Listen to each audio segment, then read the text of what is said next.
Hit it. It's a Friday, May 17th, 2024, episode 239. I'm Patrick Ceresna. And I'm Kevin Muir. This week we have the great pleasure of welcoming a truly unique guest. Leonid Mironov from PACAT Asset Management joins us to talk about China, what they got right, what they got wrong, and where they are succeeding.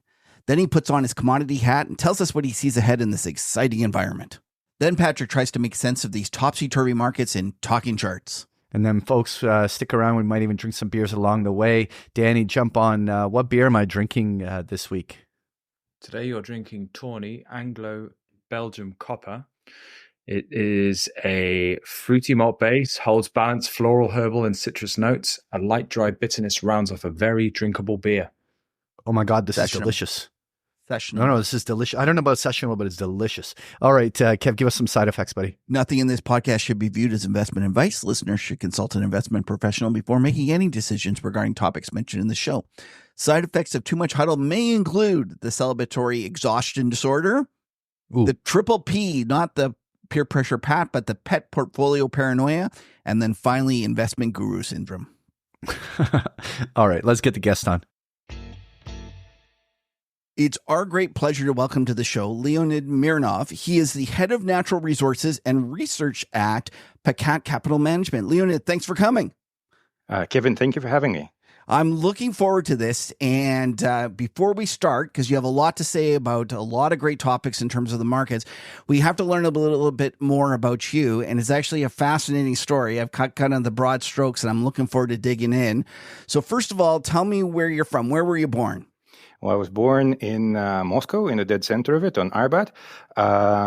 And I was born into a family of a fairly senior party official. So my experiences of the Soviet Union are somewhat different to most. All right. You moved, you didn't last in Moscow for long. You actually moved to Britain. Why was that? Was that the fall of the wall, or I don't know the timing in terms of how old you are? Yeah, like the early 90s were a fairly tumultuous time, especially for former party officials. Okay. And even though my granddad was able to carve out a fairly successful career for him in the new Russia as well, but it just was seen as a safer option to send me out to the UK. So I went to a boarding school, graduated from a boarding school here, and went to University of St. Andrews to read economics. All right. And you had a famous kind of co-student with you in St. Andrews in terms of timing. Oh, that's right, because I was in the Prince William cohort. That was quite fun. Is he a nice guy? Oh, yeah, lovely. And I mean, we didn't have that many overlapping classes or anything, because my first year was, statistics, economics, that sort of thing. And obviously he did history of art. Nevertheless, it was interesting to have somebody like that around us. And to me, given, that you see all the oligarchs pretending themselves with like mini armies everywhere, and they're obviously their kids are always protected by, 5 or 6 dudes in suits. It was really very interesting to see him only being protected by one Ford Escort with 2 sort of overweight police people inside, right? Kind of felt very surprisingly normal, if that makes sense. Oh, well, that's interesting. Yeah, I've heard stories about, I guess Harry is the one that you really wanted to be with, because he sounds like a lot more fun, but stuff where they would literally be like going to the bars, and the bartender, the barkeep lady would be like, "You two go home, or I'm going to tell your dad." And it was like their dad was Prince, the king now. But anyways, all right. So you're there, you graduate. What happens from there? Well, I was sort of in the process of the interviews with Barclays and HSBC, and sort of just sitting in my room one night, I thought, I'm not ready for 100-hour weeks and all that. Right? I feel like there is at least one more academic year in me, so I applied to go to graduate school in Japan on a sort of a scholarship, and I got it, and I was really happy with that. And as soon as the documents came through, I signed up, and sort of off to Japan I went to do my master's in business management with a focus on finance, right? And that was sort of a great academic year for me. And is that in English? Or is that in Japanese? And you also speak not only Russian, English, and Japanese? Well, I do speak rudimentary Japanese, but that's Okay. all I picked up when I was there. No, the programs is in English, and it was actually a really interesting community of people studying either business management or international relations, and it's just a graduate school, right? It's now part of the Meiji University, but at the time it was an independent school called International University of Japan. Oh, okay. Is that in Tokyo or is it in another? It's in the Japanese Alps. So, yeah. So all the skiing you can handle, sort of thing, right? And it's just genuinely an incredibly pretty part of the world, Minami Onumashi, and it's in Niigata Prefecture, and it's just beautiful. But it's also on the main Shinkansen line, so you can get into downtown Tokyo in like an hour and a bit. Wow! And it's just a great mixture of enjoying the Japanese life, but also the big city living in Tokyo if you ever needed a bit of that. Are you a skier? I used to be, and we kind of restarted this year with the kids and everything. But I'm not fanatical about it. Because I was wondering, because I've often seen, when I see Japan, one of the interesting things about their mountains are most ski hills, when you go to, they have evergreen trees like, pines or spruce or things with the greenery on it, whereas opposed to the deciduous trees. And it seems like Japan, actually, a lot of it is deciduous trees. So their tree skiing is much different than the tree skiing you'll get in, North America and I guess as well Europe. I think skiing in Japan in general is a little bit different. Puffier snow and a lot more of it, kind of thing. Like people don't think of Japan that way, but actually the amount of snow you get there is just insane, right? I mean, you don't get that level of coverage definitely in Europe, but it's definitely on my bucket list of places to go. I'm looking forward to it, and I love Japan. It's a great place to be. All right, so you're there, and you told me that you almost took a job, and the reason I wanted to talk about this job is now today it's actually probably pretty interesting, but back then it would have been pretty boring. What was that? Well, it was with Ishikawajima Harima Heavy Industries. It's one of the white glove sort of companies in Tokyo, and it was to help them sell their nuclear reactors. And it was, because I'm a big nuclear guy, right? In terms of my personal interests, but I thought it's going to be a great career. But of course, then you learn about the work week, and you have to live in a dormitory, right? And you don't really get paid that much.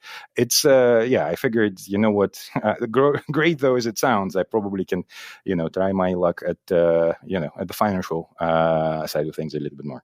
Right. So you go back to Moscow, you get a job there, and you kind of, between that, you end up there and then a UBS. And so that's, I guess, on the sell side for both of those? Yes, on the sell side and in sort of, especially on at UBS, you kind of were more or less left to your own devices because, people don't really talk about that side of the Russian reform. But in 1993, sort of at 31st December 1992, there were no public limited companies in Russia. In 1993, 1st of Jan, everything's basically a publicly limited company, and everything became tradable overnight, right? So you could just go buy some shares and sell them list them on the exchange yourself, and then start trading it, right? And so that kind of in the 90s it was really wild, but by the time I came about in the mid 2000s, it kind of sort of normalized, but there is still like a big presence of these smaller companies where you can actually go to that place in Russia, wherever that company is based, and buy physical shares from the employees or from management, or work with management to help them collect a stake in the company.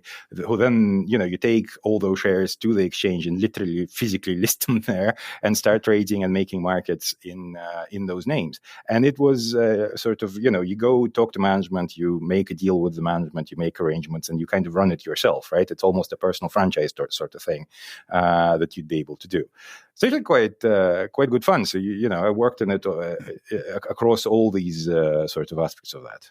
That's Bill Browder in his famous books. Isn't that what he did as well? Like, wasn't that in essence? Right. He was one of the clients and of the firm before it became UBS, and that's why sort of anyone who worked with him sort of knows his story a little bit better than what he sort of writes in the books. But I take it he's not giving the full truth of how he made his fortune. No, of course not. But then you wouldn't expect him to, right? I mean, he's telling his side of the story, and that's fine, right? I mean, that's why he wrote the book. Right. All right. So from there, you actually end up going to the buy side, and you end up at a very famous hedge fund with a very famous kind of leader. Why don't you tell us a little bit about that? Well, yeah. Well, I joined the Asian side of what was. They were actually clients of mine before the financial crisis. During the financial crisis, FrontPoint was first acquired by Morgan Stanley, and then pulled the plug on by Morgan Stanley. And the Asian side of it was spun out into what became. Eventually PACAT, right? And I joined that entity in Hong Kong in 2010. Right, and that's Steve Eisman's old shop. Like that was the Big Short firm. Amongst other people, yes. Steve Eisman was one of the portfolio managers, and obviously my partners, Gianpaolo and James, were also both fund managers at the time. I mean, like you say, it's a famous firm because at the time, FrontPoint ran the biggest Japan-focused hedge fund and one of the biggest Asia-focused hedge funds in pre-financial crisis, that is. All right. So you've been there for a while now, and you guys run, I guess, some long only money, some long short money, and you have a special interest in Chinese macro, Asian macro. You're a commodity guy at heart. I guess where should we start? Let's start with China.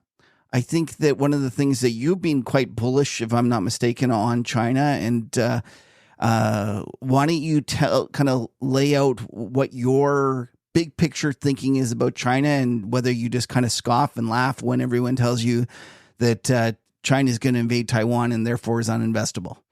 Well, I would scoff and laugh because I don't think they will invade Taiwan, neither in the short term nor in the long term, but they will get reunited eventually, right? I mean, again, just not through military means. I am a big believer in the fact that you can skin the cat in many ways, and the Chinese development model is different to the one in the West, right? I mean, we still use the same tools and evaluation metrics for the both of them, but ostensibly, China is trying to do things a little bit differently, and not necessarily better or worse, just differently. And long term, I'm quite optimistic because they do have a few fairly clearly defined levers that they can pull that will help them transition to being a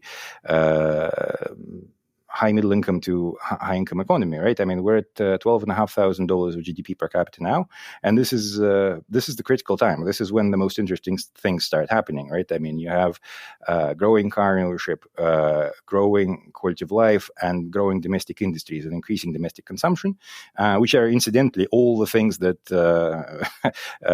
you listen to anyone who would suggest China should be doing, and I feel like that's exactly what they want to be doing, and this is the direction they want to be taking China to. I don't think they're particularly interested in conflicts with the West per se, right? As in, China is a big place. Obviously, I'm sure there are some people who are, but the leadership of the country is much more focused on domestic development and integrating China into this sort of new world where clearly there is a trade if not a war, but a trade confrontation with the U.S.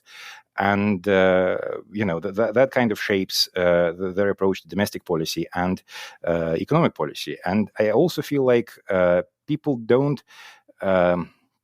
fully understand the full set of policy options available to the Chinese government, both now and in the future, which is why the fact that in the Mundell-Fleming trifecta, right?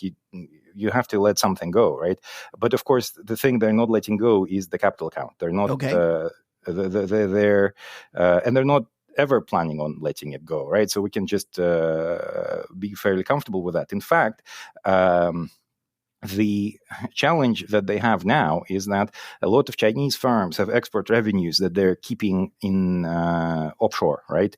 In either Hong Kong or maybe even sort of in the Western financial system.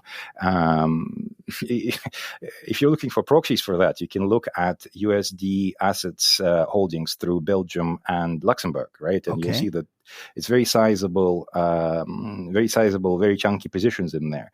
And now, of course, Luxembourg has a very big funds industry, and that accounts for a portion of that.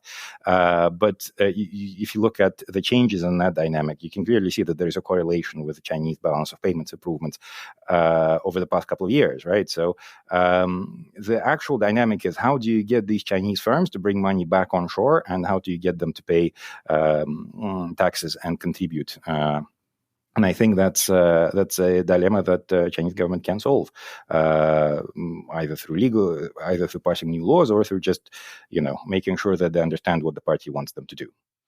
And so you said that these are things that investors get wrong. Like, let's even just back up a little bit and go with let's talk about what's happened over the last year or two, because we look at China. The Chinese stock market's had some trouble.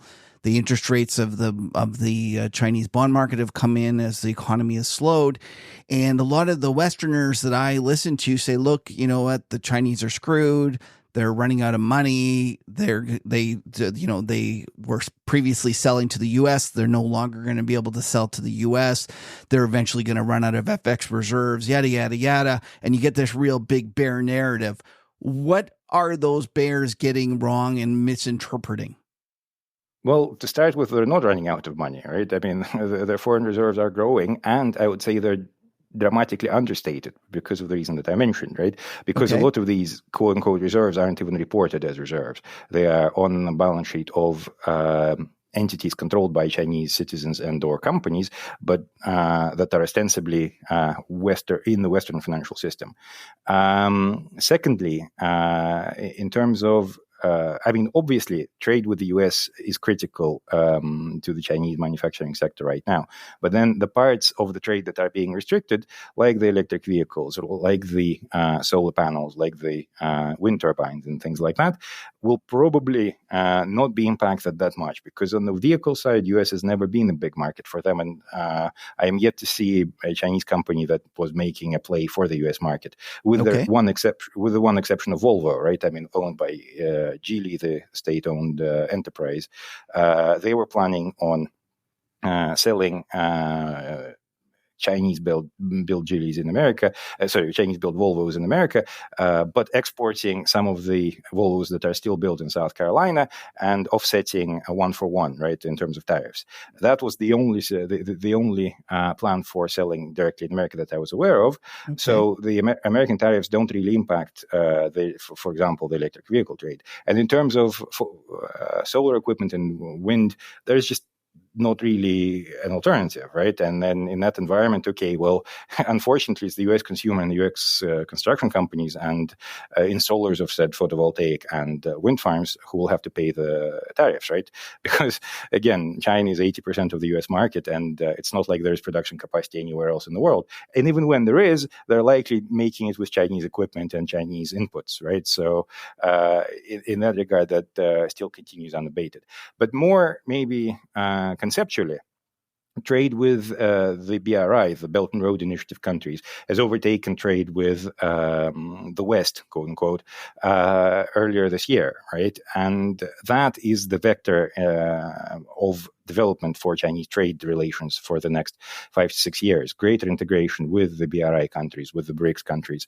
And I think, again, I focus on the car market because I think it's such a great example that is fairly easy to understand and most people can relate. The challenge for European and American car makers coming from China is not necessarily that their domestic market is going to get attacked by Chinese producers, although to a degree that is also true, especially in Europe, but that the third sort of party markets, your emerging markets, to which they used to sell both new cars, but also second-hand vehicles in Africa and Latin America. Those places are now getting access to brand new Chinese vehicles at cheaper prices than second-hand vehicles produced in Europe and America. And that just cuts off this vehicle flow, right? The trade down, if you will, that enabled healthier circulation and purchase of new vehicles in those places. And that's exactly what China is going for. Okay, can I jump in here? So if I got it right, the Western kind of investors that are talking about China being doomed because they're not going to be able to continue being the manufacturing hub for the world are missing that, yeah, maybe they're not going to be the manufacturing hub for the U.S., but for the rest of the world, they're not losing. And in fact, they're picking up share. That's right. And on top of that, for all these countries that, if that are supposedly U.S. friendly, where the production is moving to, like Mexico, like Vietnam, who is moving the production? Well, it's the Chinese companies, right? So even production in these third countries is owned by Chinese entities. And then how much of a difference does it make that it's not physically located in China? Well, that's really in the eye of the beholder. Okay. And then in terms of their the poor performance of the stock market over the last year or two, a lot of people will look at that and say, "Oh, look, U.S. is at all-time highs and China is sucking wind." That's another example of how we're eating their lunch and how they're doomed to fail. What would you say about that kind of pushback? Well, as an equity long-only China manager, I can tell you that it's it's been tough, right? But I think there are a number of factors that are at play all at the same time. Key of which is weak domestic consumption, right? And that weak domestic consumption is a fact, right? You can't really ignore it. And us, along with a number of other people, sort of this time last year, maybe even earlier, like February last year, once the move to the ending of zero COVID policy was clear, we're all very optimistic that Chinese are going to go back to consuming like they did pre-pandemic. And that never happened, right? That never materialized. And in hindsight, you can always figure out the narrative, right? It didn't happen because there were no handouts, because the employment relations were broken, right? A bunch of migrant workers moved back to these smaller towns, and when they came back to cities, they depressed the wages, and then a lot of places just became more efficient over the course of the pandemic because they had to, and they ended up firing a bunch of people. So on top of it, you have the psychological argument to say that the lockdowns in China were obviously a lot more severe. And with no or little state-provided healthcare and assistance, people have reassessed their priorities in life, and value consumption became the name of the game rather than auspicious consumption. Right. That I think is a very important conceptual tilt that I think is a fact of life there now, and we ought to be aware of it. So, do you think President Xi misjudged the situation? Well, far be it from me to criticize. No, but being realistic, would he do? He would do things differently. Obviously, this isn't the outcome he was looking for. Oh, definitely. I mean, with the benefit of hindsight, right? I think they applied the playbook from containing the Wuhan virus to containing the second wave of the virus, right? And maybe in Wuhan it worked quite well because it was highly contagious and highly lethal, or relatively speaking, of course. And then by the time they had the second wave in 2022, the significant lockdowns, knowing what we know about the virus now, obviously it was not a policy I don't think they would opt for now. Right. But again, I think the issue of a lack of public services for a lot of Chinese residents, especially of the bigger cities, has been there before the pandemic. And this pandemic actually maybe propelled the reforms further along, because I feel like now there is a clear understanding on the part of the policymakers that you can't postpone improvement in that area. Right. Okay. And you're actually the one that brought me in and kind of opened my eyes to this thing called hukou reform. And why don't you explain to people what a hukou is? And I think we all kind of know the story about how Chinese individuals, citizens, they save more. And part of the reason they save more is because their social safety net is much smaller.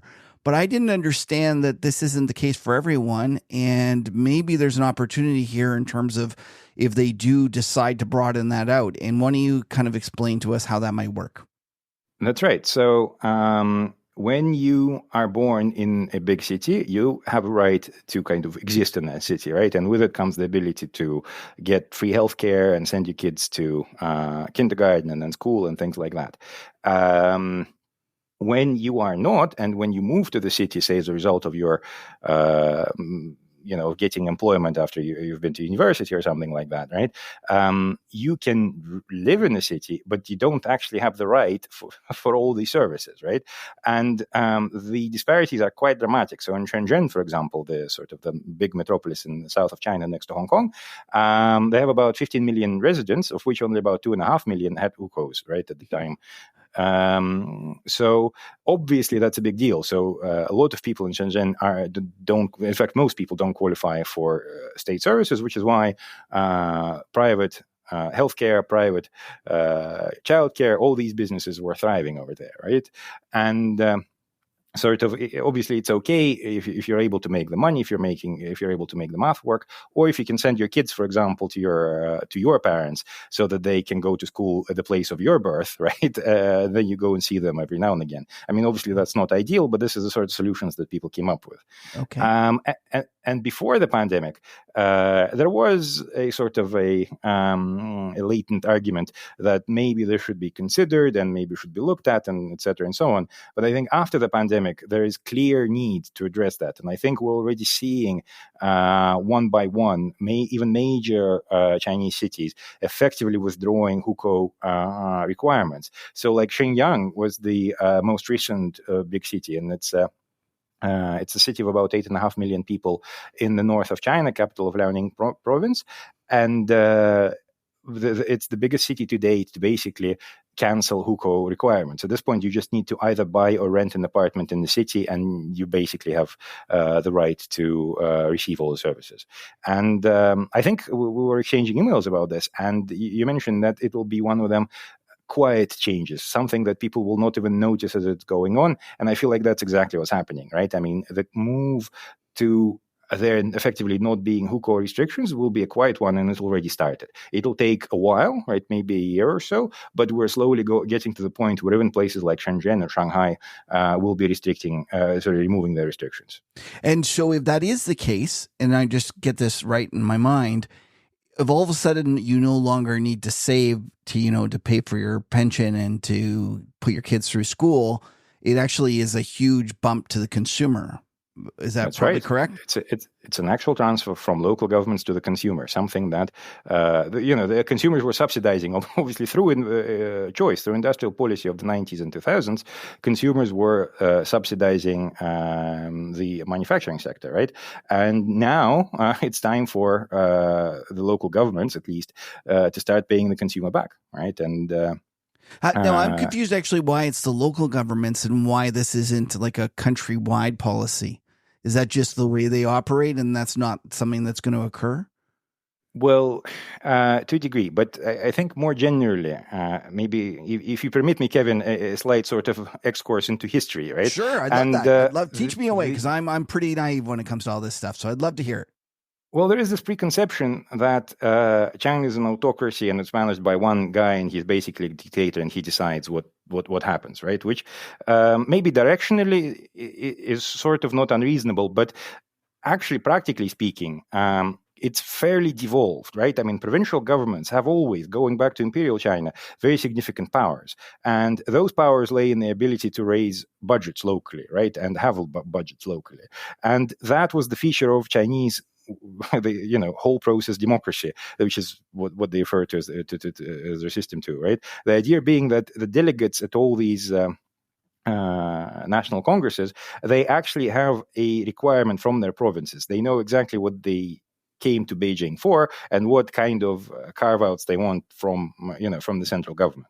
Right, and in the past 20 to 30 years, local governments were being funded through a bunch of ways, but maybe most significantly, they were able to raise money through land sales, and then they were able to refinance based on the cash flows that they were expecting from these land sales. So they are creating these local government financing vehicles that they then use to build up a bunch of these service provision things. So like hospitals and schools and things like that, they were largely funded through these programs rather than through direct grants from the central government. Okay. Now, there are services that are paid for directly by the central government, but vast majority of them is provided by the local, provincial, and even sub-provincial governments in big enough places, which interestingly enough also ties in with the real estate resolution, which we can talk about later, because this provincial to central government balance of power becomes critical for. All right. So what do you tell us about the real estate and how that's kind of woven in here? Well, think about it, right? If you create a central entity, which very recently Chinese government has started mentioning that they're looking at creating like a bad bank for property in China. If you create just a central entity, how are they going to pick the things that they'll be buying, right? And more importantly, locally, how do you make sure that the impact of your purchasing is contained, right? Because, of course, if the government goes in and buys a property at way below market value from a developer who's basically bankrupt, what are the customers of that developer going to say? The people who actually pay cash at full market value for the flats they're living in, right? I mean, in order to contain those feelings, and in order to make sure an orderly transition, they would require a lot of local understanding and knowledge. What kind of projects are almost completely unsold, so it'll be much easier to buy them for this sort of clearing house of sorts, right? By the same token, if you give all the power to the provinces and just give them the money, well, they can probably abuse it and do like what they did with the land reform. So you have to have the central part of it that is controlled centrally and managed centrally, but you also have to give some money to the local governments to do their own thing as well. And it's exactly that tightrope that is quite difficult to walk. And I think it's not a secret anymore that Xi Jinping himself sees this relative weakness of the central government compared to provinces as undesirable. So he would want to concentrate more power in Beijing, and that obviously comes with money. So this idea of borrowing very long term, I don't know if you saw, but they started this program of 30 and 50-year-old bond issuance sort of this week. No, I didn't see that. So they haven't up to this point issued 30s and 50s, or they're just increasing their issuance of it? They haven't done 30s and 50s, they've done 20s. Okay. And now they're doing $1 trillion as a test run, of which 10% will be 50s and 60% will be 30s, and the rest 20s. If that goes well, they will issue more. Obviously, at 50, if you can do it under 3%, it's probably going to be quite a decent bet for them. I think they're looking at Austria being quite happy with their long-term bonds. So, well, I know that Twitter would be much happier with President Xi extending his duration and not criticizing her like they criticize Yellen all the time. Okay, so this is the challenge in terms of China, is that they have tried to do this real estate. I guess, real estate was too much a large portion of their economy, and they wanted to slow it down and take some power away from those real estate kind of moguls, the whatever. And in slowing it down, and then with COVID, they created this environment where it slowed the economy down too much. Would you agree? And so now we're looking at this. Everyone hates the stock market. I think that I saw Russell Napier talk about the fact that it was trading below 10 times CAPE, which he ironically said is often the actual bottoming price for a lot of these stock markets over the long run. But he says that, over the long run, I believe that the eventual value for a Western holder of Chinese stocks is zero. Why do you think he's wrong there? Well, isn't this what your friend Patrick also said in one of the programs? Oh yeah, Patrick. He loves all the doom and gloom. I have to ask. I'm trying to tee it up for you here, Leonid. I view it slightly differently because,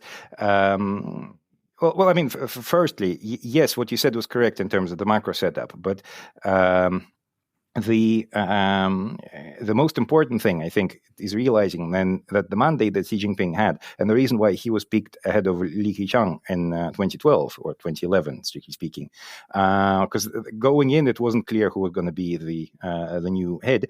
And the reason why they picked him is because he seemed like the kind of guy to fix the issues with corruption, right? Because corruption by 2012 in China was endemic, and it kind of permeated all the way through to the very top ranks, both of the party and the state-owned enterprises and the army, right? And he was the guy who seemed like he would be able to fix it. And fix it, he did to a degree. He kind of, lots of people got removed and shot and all that stuff, right? And imprisoned and, and their stuff confiscated. So that was a very heavy-handed approach, but it was an approach that did achieve changes. The part of the economy that did not sort of respond well was the real estate sector. And I think it is important to understand that Xi Jinping saw the problems in the sector way back in 2014 and 2015. It's just at the time he didn't feel like he was in a position to tackle them, right? And slowly but surely he built up enough of a power base to do it. And by the time the 3 red lines policy was introduced, which limited funding availability to the real estate developers so as to prevent continued overbuilding and to kind of just generally put a lid on sector's role in the economy. It was already, at over a quarter of the economy, right? I mean, obviously that's way too much. And, the net effect of that has been that and it'll continue to be a dampener on Chinese headline growth at the very least, because they're deflating this bubble slowly. But of course, as you deflate the bubble, it can go too fast. And I think that this is exactly the sort of thing that we're going through right now. They realized that the economic impact of the deflating of the real estate bubble is too big. So they need to prop it up a little bit, which is where this policy of purchasing homes comes from, right? This desire to do it as productively as possible, because obviously the purchased homes can then be used as social housing, which is another form of transfers to the households. Okay. All right. Let's talk. You mentioned cars, and this is what your industry that you love, and you think it's it's important to watch because it's indicative of a lot of different things: trade policy, economic policy, and the likes. China has certainly blown the doors off in terms of, if they were disappointed about their real estate performance, they can't be disappointed about their car performance, because I think I was watching one of your interviews before, and you said, if anyone had thought 5 years ago that China was going to be this strong, they were kind of laughed out of the room. And yet look at this today, China can produce a car for, an EV for $10,000, $12,000 profitably. And it's going to be a decent car. Yeah. So why don't you sketch out, first of all, how they accomplish that goal of being probably one of the, or probably, let's just say on it from a countrywide perspective, they are the best EV maker out there. How did they do that? I would argue, I would go even further. I'd say that Chinese consumers have access to the best selection of cars in the world right now, right? I mean, most of them EVs, but not just EVs. And that happened through industrial policy, right? And obviously, Asia has a long history of successful industrial policy, and China had an open book that it could learn from in the shape of Japan and South Korea and Taiwan. But here, we have to give credit where it's due, and it's a gentleman by the name of Wang Gang, who was an engineer at Audi before coming back to Beijing and rejoining the ranks of the Communist Party, and he was put in charge of the auto sector development. Okay, and what year was this? This is 2008. Okay. And he saw the potential in electric vehicles fairly early on. So he bought one of the original Teslas. You remember in Lotus, on the Lotus chassis, where they just put an electric motor into a Lotus. For sure. I remember that, the little sportsy car one. That's the one. Yeah. He used to have one of those. And he said, look, this shows that it can be done, and like us Chinese manufacturers have obviously proven that we can't really catch up to the rest of the world fast enough in ICE vehicles. So let's own this electric thing, because it's going to be big, right? So this is in 2008 or 2010. He comes to this conclusion. Yep. Well, he might have come to this conclusion earlier, but this is when he verbalizes it and starts pushing for it quite aggressively. Okay. Right? And the result is a focused policy, right? And as I mentioned earlier, even in 2014 and 15, there was clear understanding in the top ranks in Beijing that the real estate thing is going to be a problem. right? I mean, people sometimes say, well, they didn't see it, or they were blind to it. No, they understood what was going on. They didn't like it very much. There's on the balance of power, they couldn't do that much, right, at the time. But what they could do was designate another industry that can pick up some of the slack for when they would need it, right? And that's kind of exactly what happened, because the electric vehicles became big at exactly the right time. And in fact, I would argue it's the fact that they could see this new energy vehicle manufacturing industry growing to a reasonable size where they can pick up the slack. And by slack, I mean material usage and employment. Okay, right? So why do you tell us what policies they put in place to make them such a powerhouse in this industry today? Well, firstly, financing, cheap financing. Secondly, technology transfers and borrowing the best processes from the West. So basically, thirdly, like inviting Tesla to come and make a plant and then just looking at how they do everything and then taking it and running with it. Partially, but actually that came fairly late on. But they were insisting on technology transfers where they could in terms of ICE vehicle manufacturing. And then they started applying odd-based processes they could to figure out manufacturing process for EVs. And then once Tesla came about, they borrowed what they could from that to improve on it and to come up with the better processes. Because, for example, like gigacasting is only used for parts of Tesla, whereas, of course, it is entirely used for example, the Xiaomi car, right? The SU7, the new sensation in China, right? I mean, that is entirely gigacasted. Right, and the benefit of that is that the process is much more part intensive. I'm completely clueless when it comes to gigacasting. What's a gigacasting? It's basically a big room-sized robot that does most of the work for you. Right, I mean, robot is maybe misleading. It's a machine that out of which comes out an almost finished body of the car. Potentially with bits attached, right? And it's a form of automating the production line. And it's a term that Tesla uses. It's not a technical term. It's what Tesla uses to describe it. And so the Chinese have started using the term as well. But basically, it uses a lot fewer parts, a lot fewer operations, and a lot fewer people. So structurally, almost, the gigacast cars will be cheaper to produce than especially sort of slightly old school ICE vehicles. All right. And then I see another part of their policy, if I got this quote from you, right, you said China doesn't want to make money on the metals. They want to make money on the final product. I take it that securing the kind of raw industrial products that go into these cars was also a kind of industrial policy choice? That's right. But that is actually a quote from a CATL call that we had in 2023, I think. Yeah, I think this is February 23, where they basically, when asked about lithium and what their plans are in the area, and they said, look, we're fully confident that lithium prices will be sufficiently attractive, especially in China, where there is lots of new capacity coming online, especially around the Qihai Lake. And we're comfortable with that because we know that the vision of the central government is that lithium exports aren't going to be where we make the money. It's the value-added stuff like the batteries and like systemical storage for power grid networks. Is where the money will be made. So we're quite happy with with that view, and obviously lithium corrected massively ever since. Can you tell people what's that? You mentioned that company. Is it CATL? And I believe, if I'm not mistaken, this is one of your top picks, like a name that you really like. Why don't you tell people a little bit about that company, what it is, and if I'm not mistaken, you actually have a prediction that someday it'll be the largest Chinese company on the exchange. That's right. CATL is Contemporary Amperex Technologies Limited. It's the spin-out from Amperex Technologies Limited, which is a smaller scale battery maker for phones and various sort of household devices.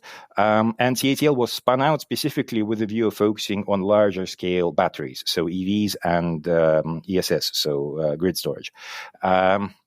The thing that really separates CATL from the field is how aggressive they are in investing in R&D, right? I mean, this is an R&D focused, this is an R&D driven company. that does not lose sight of things like material security. So they have JVs all around the world, both in terms of acquiring access to things like lithium and nickel and things like that, but also in terms of production lines. So they have a production plant in the EU, they have production plants in Brazil, and obviously Indonesia and places like that.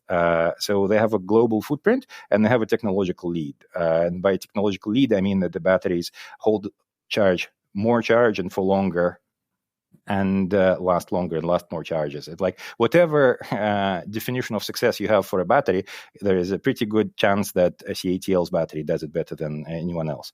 Okay, and is this your top pick for in this industry? Like, is this what you think is the best? Like, if you were to say you can only invest in one Chinese EV or EV associated company, would this be the pick, or would it be BYD? Or I also heard you mention Li Auto.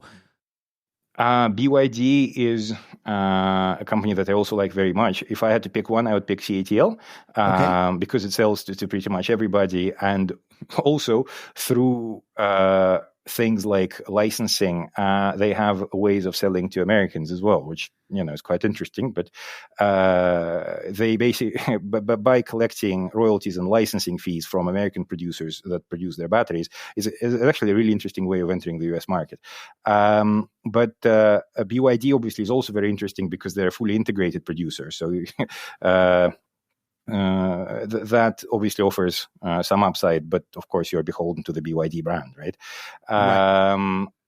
I think if I had to pick one, I would pick CATL, of course. But for example, Li Auto, right? I mean, I find just the quality of the product to be such a great advert for the company itself, because I don't know, like you probably will not get a chance to see it, but Li 9 is a phenomenal vehicle, right? I mean, it's probably the best new energy SUV out there, and it's not fully electric. It's what is called the range extended electric vehicle. So they have a small petrol powered generator inside that.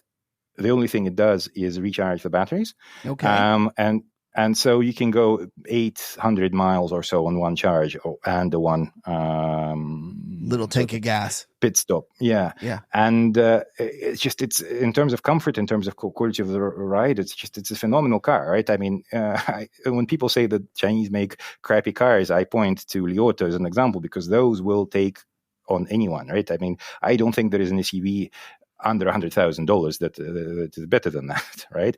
And if you look at the pricing, like Li 6, for example, is only about $60K US in China, and it's a phenomenal vehicle, right? It reminds me so much of the attitude that people had about Japanese cars when they first came to America. Like, my dad tells the story of people saying, "Oh no, that's a crappy little car," or whatever. And I think the first Japanese Honda that came to Canada at least had a motorcycle engine in it. It was a chain driven engine. And now look at Honda and Toyota, dominant brands here in Canada. Well, exactly, right. And I feel like, I mean, I understand obviously the geopolitical angle to all of it, but I feel like every country who is closing up their markets to Chinese imports, you better have a good reason for it, right? And obviously legacy auto manufacturing is that reason, but not that many places actually still have those. So, for the rest of the world. So the part I guess I didn't understand, and I think that there's been a lot of attention about how for $10,000 now you can buy not a good, but like an EV that, a Chinese car company is going to make. And I guess we're just never going to allow those things here in the US and Canada. Like we just can't, because in essence, that means that our existing car companies get crushed and nobody buys, another Honda or Toyota or whatever. But I did think it was interesting that you went through the logic of the potential of those being opened up in Europe, because it probably makes a lot more sense for Europe to allow those in. And especially I was kind of thinking it through as I was listening to you, if you really do believe in climate change concerns, shouldn't we be allowing these? Isn't it kind of foolish if you're truly worried about it? Shouldn't we be allowing these things to be, sold everywhere? Well, exactly right. If we are talking about climate change as our main policy objective, then how can you possibly not go along with that, right? Yeah. Now there is a whole line of argument to say that we shouldn't, but that's to one side for the time being, because obviously EU in particular is pot committed here, right? I mean, I feel like reversing from their climate targets is going to be very difficult for them. But I think a very interesting development happened since the interview you're referencing is that on May 1st, NDRC came out with a new recommendation saying that they believe that Chinese car companies and new energy car companies should be participants in the global car market, and therefore they're inviting international firms to come and partner up with Chinese car companies. Now, this has already been happening through Volkswagen, for example, purchasing a stake in XPeng, and Stellantis purchasing a stake in Leapmotor, which are sort of significant Chinese EV makers. But now that it's a policy, I feel like there is going to be a lot more of these partnerships and acquisitions going forward. And that's the way you entice existing legacy manufacturers in Europe into not fighting the Chinese export wave by basically enabling them to participate. And so, for example, Volkswagen factory in Dalian will be exporting XPengs into Europe in 2025 and 2026 under the VW badge. And that's interesting, right? And I feel like Volkswagen will then fight any kind of unreasonable tariffs on importing those vehicles. And it's through things like this that I feel like Chinese companies can navigate sort of the social impact of the increased competition. And of course, through setting up production facilities in the EU as well, right? So for example, BYD are going to set up and are in the process of building a factory in Hungary, where incidentally CATL is also going to have production capacity. So am I correct in you're in assuming that you think that the chances of the U.S. opening up in any way to these cheap Chinese cars is pretty low? I think it's zero. That's right. Okay, And I think it's always been zero. Right? Okay, fair enough. So it's just not going to happen, but you're more optimistic that it could happen in Europe. In terms of, I wrote a piece and I was very bearish in terms of on the car industry as a whole. And to me, it just looks like there's just so much capacity that it's one of these things that, it's going to take years and years before that's kind of fixed. Do you feel the same way, or do you feel like that there's pockets of different companies you can actually buy and make money on alongside of the auto industry? Now, obviously, it's challenging, and but the reason why I used to like Li Auto is because they were actually able to sell their cars profitably. One of the only ones, it's them and BYD basically who were able to pull that off.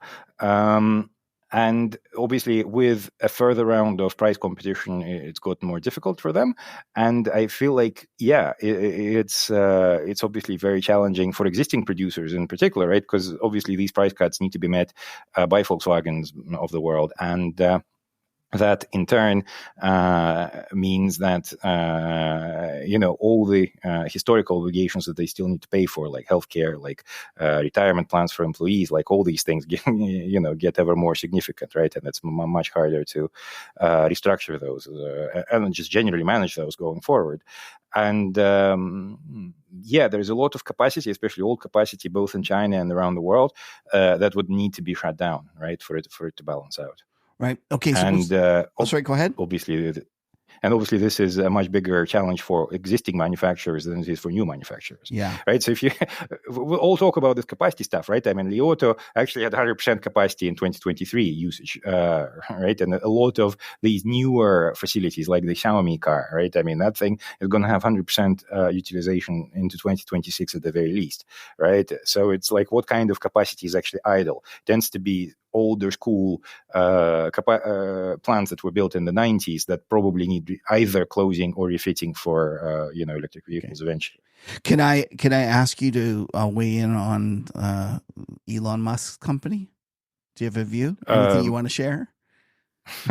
Well, I would say that Elon Musk's company in particular will find it tough to figure out what is the value proposition for an average Chinese buyer, because in America, it stands out, right? It can have half a market share in electric vehicles because what's the competition, right? In China, in particular, they don't come across as value for money, right? I mean, it's expensive and it's not that good compared to everybody else. Obviously, there is brand recognition and all that sort of thing, but it's going to be tough, in particular with Model 2, for example. Maybe you've noticed there's been this noise around them canceling Model 2 or maybe postponing it or maybe focusing on robotaxis instead.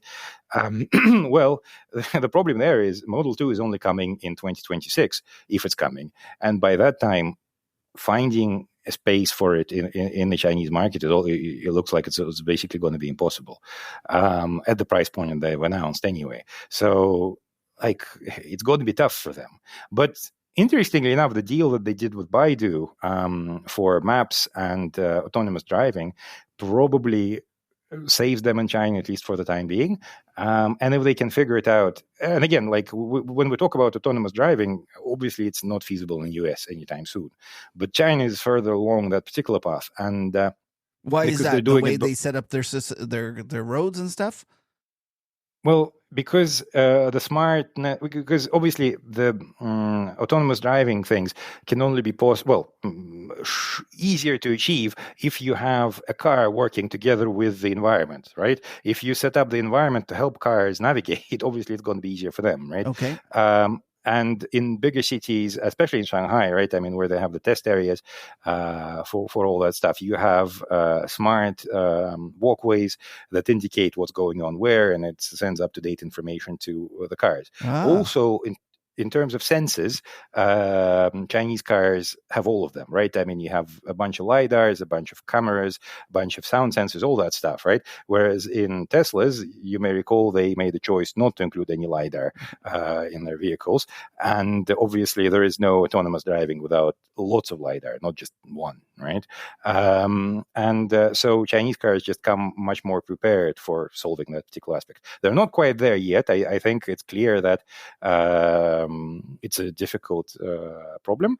But this level 2.5 solutions that they've been premiering at the Beijing Auto Show and sort of in test drives around it, it looks pretty impressive already, right? And so I think China is just much keener on that, and there's a regulator that is happy to work with the manufacturers to make it happen. Another example of something where the Chinese might have an advantage in terms of a regulator that's willing to force stuff is something I'd never heard of until I listened to you, and it was grid to vehicle and then vehicle to grid transfer. Explain to people what that is and maybe what they're going to end up doing with it in terms of in China. Oh, yeah. So we can call it electricity stabilizing services, right? Because when you're driving atop of a massive battery, it'd be a shame not to use it for other things than just powering your car. The idea being that if you have all these renewables in your network that generate excess capacity during peak production time, wouldn't it be great if you could force all electric vehicles to be plugged in at that time so they can absorb all that capacity? And I mean, obviously, it can't be all and it won't be all, but it will help, right? And the pricing rules are already in place as of February this year. And this is very much part of policy over there, that the electric vehicles should be almost grid level storage, but locally, right? And so they can take from the grid, and then when they're sitting there and there's a demand, they can take that energy and push it back into the grid. Have I understood that correctly? That's vehicle to grid and grid to vehicle, yes, but you can also do it via home. So, for example, you can just do it very locally, just in your domestic environment, where you can absorb electricity domestically when the prices are near zero, and then sell it back to yourself effectively. I get it. Use it instead of using expensive grid. You use the car that's been sitting there, and you're not going to run for any time soon. That's right. And that car can then just power your, say, stove or oven or aircon, whatever you need, right? Or maybe the whole house for a couple hours at peak time. That's fascinating. And so this is another example of how China, in some ways, with their command economy or pseudo command economy, is actually able to institute those rules a lot easier than us in the West. Well, that's kind of what I was getting at the very beginning when I was saying that there are different developmental paths. And, not to say that Chinese way is better. It's just it's different. Right. And the upsides are also different, like things like this, obviously. And also, let's not forget that the whole grid thing is really exceptional over there. The things they can do over there, European and American grids are like at least a generation behind. And Chinese now realize that what they have is not enough, and they'll be improving in it even further. And obviously, the smarter the grid gets, the more of these sort of, niche quality of life improving things we will discover. Okay, we're going to talk about commodities, but before we do, I want to actually ask one last question about cars. And you mentioned on another time that you said that there's something called thrifting. And I didn't realize that EVs are consistently using less and less of the kind of important materials in terms of how much they've used. Could you explain to people what that is? And do you think it's changing the outlook for the commodities? Like, is it big enough to actually be affecting the price of these commodities going forward? Well, your compatriots, actually, BMO, came out with a report maybe half a year ago claiming exactly that they believe thrifting is going to be a really meaningful dampener for copper demand into 2030s. Okay. Explain to us what thrifting is. The thrifting is just using less, being thrifty with the metal, right? Yeah. And already we can see the impacts of that, right? I mean, if you look at some of the early data for how much copper or nickel or things like that should be in an electric vehicle, we're basically down to half estimates, especially for copper, right? On a per vehicle basis, and it's probably going to go down further. So we use half of the copper that we used to use to make an EV? Yes, we're using roughly in China, again, Chinese built EVs, they use about half the copper that we thought they were going to be using. Okay. Right. Now, again, I don't think it can get cut in half again, but the trend is very clear, right? And there will be there are going to be continued efficiency gains. And for example, things like nickel, right? A lot of the batteries aren't nickel based at all anymore, right? So the biggest market share in China right now is LFP, the phosphate based battery, right? And now we're looking at sodium as the next big thing in battery chemistry. That will be cheaper still than phosphate based batteries, and maybe better. So in terms of nickel usage projections, for example, they're now dramatically lower than they were pre-thrifting really kicked in 2020, 2021. All right, but this is coming. Although we're thrifting when it comes to EVs, and maybe on the whole we're dampening down our expectations about how quickly we're going to shift to EVs. But at the same time, we have another force at work, which is AI, and AI is putting a lot of demand in terms of on the grid, and it's kind of ironic that it's coming. We were probably already going to have trouble producing enough electricity for the EVs if we had stuck to our plan, and now we stick in AI. It almost seems like it's a fool's errand, and we're never going to be able to do this. Do you have an opinion about how AI has affected these commodities, and any kind of insights or viewpoints in terms of that development? Look, I was, quite frankly, a little bit skeptical of the AI stuff on account of having used it. And there's the problem. It's like me with Bitcoin. I went and I tried it when I mined our first Bitcoin at $50. I've been there for a long time. My trouble was I actually used it and realized it wasn't good for anything except speculating. Kevin, I had the Mt. Gox account. Oh, there you go. I know it. I know exactly what you're talking about, and it seemed like a terrible idea at the time, and then I lost it all. So, nevertheless, I on AI stuff, right? I mean, I just don't see it, and maybe it's me, right? I mean, I'm happy to be wrong. I've been wrong many times before. I will be wrong again. I don't really have any. But even if you don't think it's going to be that big, haven't we kind of gone to a point where we're going to have to produce the electricity? Like they're not exactly. Like the demand from on an electrical basis is going to be huge. Although I guess you could argue if it ends up disappointing, then it'll very quickly slow down. Well, that's the thing, right? I mean, what is disappointing? And I feel like maybe the societal change might not come about because of AI, but for sure, like chatbots, for example, are much better with AI than they are without, right? And or like Siri, for example, Siri is way worse than any of the Gemini or ChatGPT or whatever, right? Right. So there's going to be more AI in our lives. It's just I don't think it'll be that transformative to anything. It might make us more productive, sure, but that's about it, really, right? And so I do think it's coming, and I do think that the energy needs will go up significantly, because like a friend of mine told me that one ChatGPT query, ChatGPT 3.5, uses about 60 times the energy that a Google search does. Really? That's funny.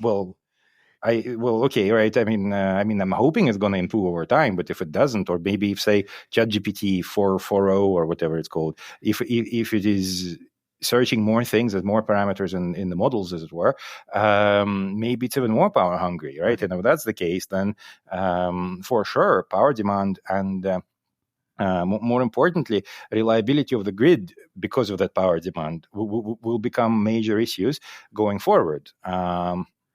But as with a lot of other things to do with power and grids, right? It's just our policy here in the West has been a failure, quite frankly.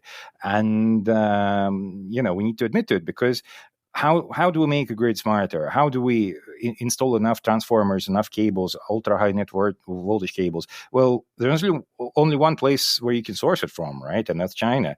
And now we're in a trade conflict with them, and that's not ideal for that. And it's one thing to say, well, we're not going to do the electric vehicle thing very quickly. Well, okay, but electricity is pretty great, right? And it enables all these other things like the AI or whatever is coming next. Probably is going to be using even more electricity, right? Right. And that to me, the arrow is pointing one way there, and that's more usage. Same reason why I always said that there's no way that we're going to have oil or gas decline after 2030. All the alternative energy, all the new energy stuff is going to be in addition to existing capacity, and even that might not end up being enough. Oh, right? I'm with you there. I'm completely with you. Like, maybe we can get rid of old coal and stuff like that, but we're going to be on fossil fuel for a long time. But Kevin, I happened to have been privy to details of the coal power plant that a Chinese firm built in Dubai, of all places, back when gas was expensive and coal was cheap, and they thought they would expand into other means of power generation. Obviously, it's been converted to gas since. But at the time, when it was finished, it had carbon capture capability of capturing all the carbon that it generates, as well as all the small particles and particulate matter. And still, even at full capture, it was running at over 32% efficiency, which is kind of on par with like historic coal power plants across the world. Oh, wow. It's just coal power plants in China have gotten to 45% efficiency, which is unheard of anywhere else in the world. So there, I mean, again, I know it's relative, and it's but current coal power plants are much more efficient and much cleaner than they were. And if we use carbon capture, they become less efficient, but you can actually capture a lot of it. Wow. I mean, obviously, it's still better to switch to gas, but the question of availability still remains. Fair enough. All right, let's start talking about some commodities. Let's start with copper. Copper's been ripping. I think that I saw Curry saying that this is once in a lifetime opportunity. It could go to $5 or $7 to $10 or something. He was really talking some trash in terms of some crazy numbers. Yeah. What do you think about copper? I love it. I love it because the setup is pretty good. Now, I'm not saying that this current move is that, because obviously there's something weird going on in the COMEX, and squeezes of all kinds tend to end up with reversals. But I do think that longer term, copper, the story is just too strong. Everything we talked about on cars, on power, on grids, right? All of it is copper, right? And there is obviously a degree of substitution, but as I tell my friends, substitution into what, right? Yeah. It's like, we can substitute with aluminium. Well, I'm sorry, but supply-demand outlook in aluminium isn't much better, right? And maybe relative pricing, it might hold it back for a bit, but, aluminium has been on a bit of a tear as well. I know that most of your listeners don't follow Chinese aluminium producers very closely, but they doubled basically over the past 6 months, right? Oh, wow. Again. I didn't realize that. Yeah. Yeah, look at 1378 Hong Kong, Hongqiao, right? I mean, that thing was at $6, and then you blink and it's almost 12, right? And you look at it and you think, wow, what's going on in the aluminium market? and nothing in particular. It's exactly the same trend that that you see in copper. It's just that it's obviously much less followed. And then it's just the question of substitution into other metals, it's not quite there yet. Maybe the wireless stuff, maybe some other technological breakthroughs come about that make copper less necessary, which would be the bear case. But I am a little bit skeptical of things that I've seen so far. Well, so I think at least until 2032, 35, we're probably secure in terms of copper demand. I'm with you. I've been telling people when they were saying it isn't moving, I said it's a long-term story. Just buy it and put it away. And I think that it'd probably be a mistake to even get too bearish on it just because it's run now. Because in the grand scheme of things, it really hasn't run. We haven't put any, am I correct that we haven't made any real new big supply additions in copper for a long, long time? Long time, no real discoveries in a long time. Yeah. Now, I will note, and again, I'm talking in my book a little bit, but Chinese copper producers, and I mean like producers, not refiners, that own assets overseas have been investing all the way through, right? Through the pandemic. They've been expanding production. They've been buying up quality assets from anyone. So like Kamoa mine in the DRC that Ivanhoe owns half of, right? It sold the other half to a Chinese company called Zijin. Las Bambas mine in Peru, for example, one of the top 5 largest projects in the world, is run by MMG, the Chinese firm, again, Hong Kong listed. And obviously, they've invested into capacity expansion and all that stuff. So now you have this pickup in price at the time when the Chinese guys have finished their capex programs, and so they've actually timed it pretty well. So that actually makes me doubly optimistic in terms of our exposure to copper because the setup is really sweet for them. Leonid, I didn't expect you to start talking like Canadian copper stories. What do you think of our first quantum? There's one. It's owned by I don't know how to say it, Jingji Copper Company owns a little bit of it. Do you think that the Panama, they're going to get this going again? Do you have a view there? Well, the new president, she seems, well, the leading candidate, I should say, she seems quite keen, right? Yeah. So, like when a society throws a hissy fit like that, right? I mean, at some point, people tend to come to their senses, right? For sure, especially when it's 7% or 6% of your GDP of your whole country.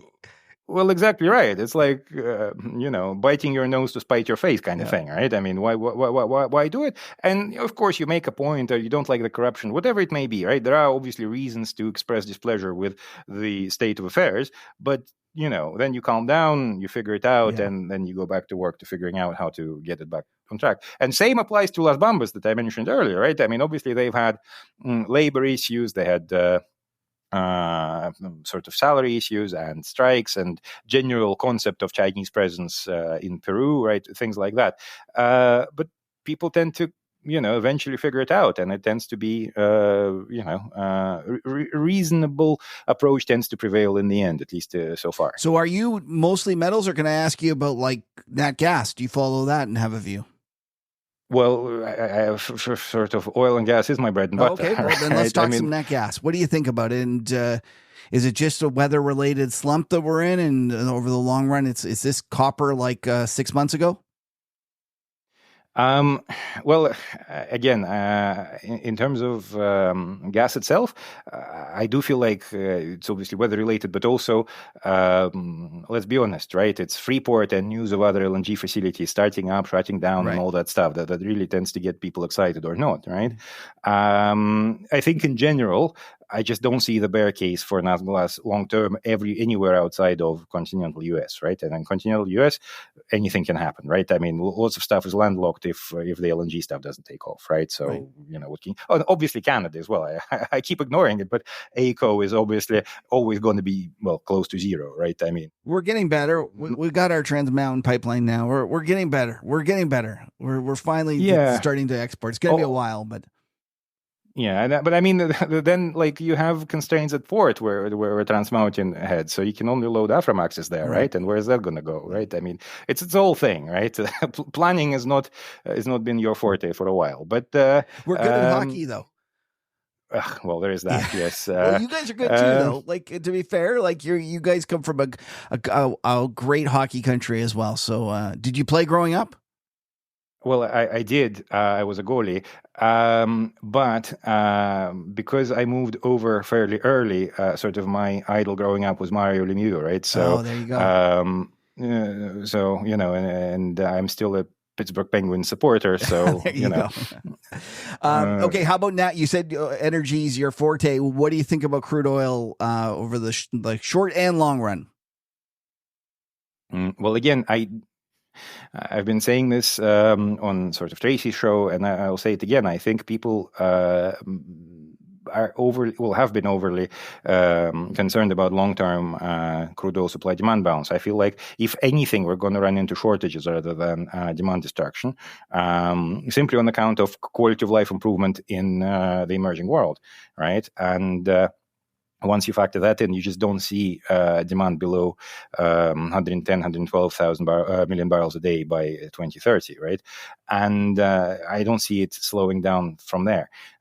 Which in turn means that you knock-on effects of that is, you need all these new projects to start producing. So all the exploration success in Namibia, continued exploration success in Suriname, hopefully follows in Guyanese footsteps. All of that will be necessary and required, right? I mean, because the rest of the world is underinvesting into oil production. What do you think why do you think the shape of the curve in the crude oil market is so kind of wonky? Like, if you're correct that the long-term supply is an issue as opposed to the demand, you should see farther dated contracts actually trading at a premium. Instead, they're at actually a discount. Is that kind of remnants of the negative price shock that are just leading kind of producers to sell forward? Enough people are trying to hedge out, right? Yeah. Enough barrels are out there, and not enough demand is out there that far out, right? And I feel like the moment we start seeing people sniffing it out, the moment you start seeing movement at the back of the curve, right? Because it doesn't go that far out, really. The liquid years are maybe +4, Okay. right? +5, maybe. Yeah. And once you start seeing movement there, that should, and again, we're not talking as it is a buy signal on a weekly position or whatever, but nevertheless, it's something to keep an eye out on. If those things start moving, that'll be a concern. But also, I think if you think back to the uranium market pre-run-up, right? How long have everyone been saying, look, there might be a shortage if this You're happens, absolutely if that happens. right. Yep. And you couldn't see it reflected in the spot prices or futures prices in the market, right? And I feel like the situation is somewhat analogous, whereby, yes, absolutely, people might be concerned, but they certainly will not be showing their hand through public transactions. That's a great point. Do you have a view on uranium? Is it due for a pause, or are we going to just keep going? I honestly cannot see how it can go much further, right? I mean, at some point, now again, sure, I should correct myself. I can see how it can go much further if everything that Kapi is talking about comes about, if everybody is squeezed by at any given point in time.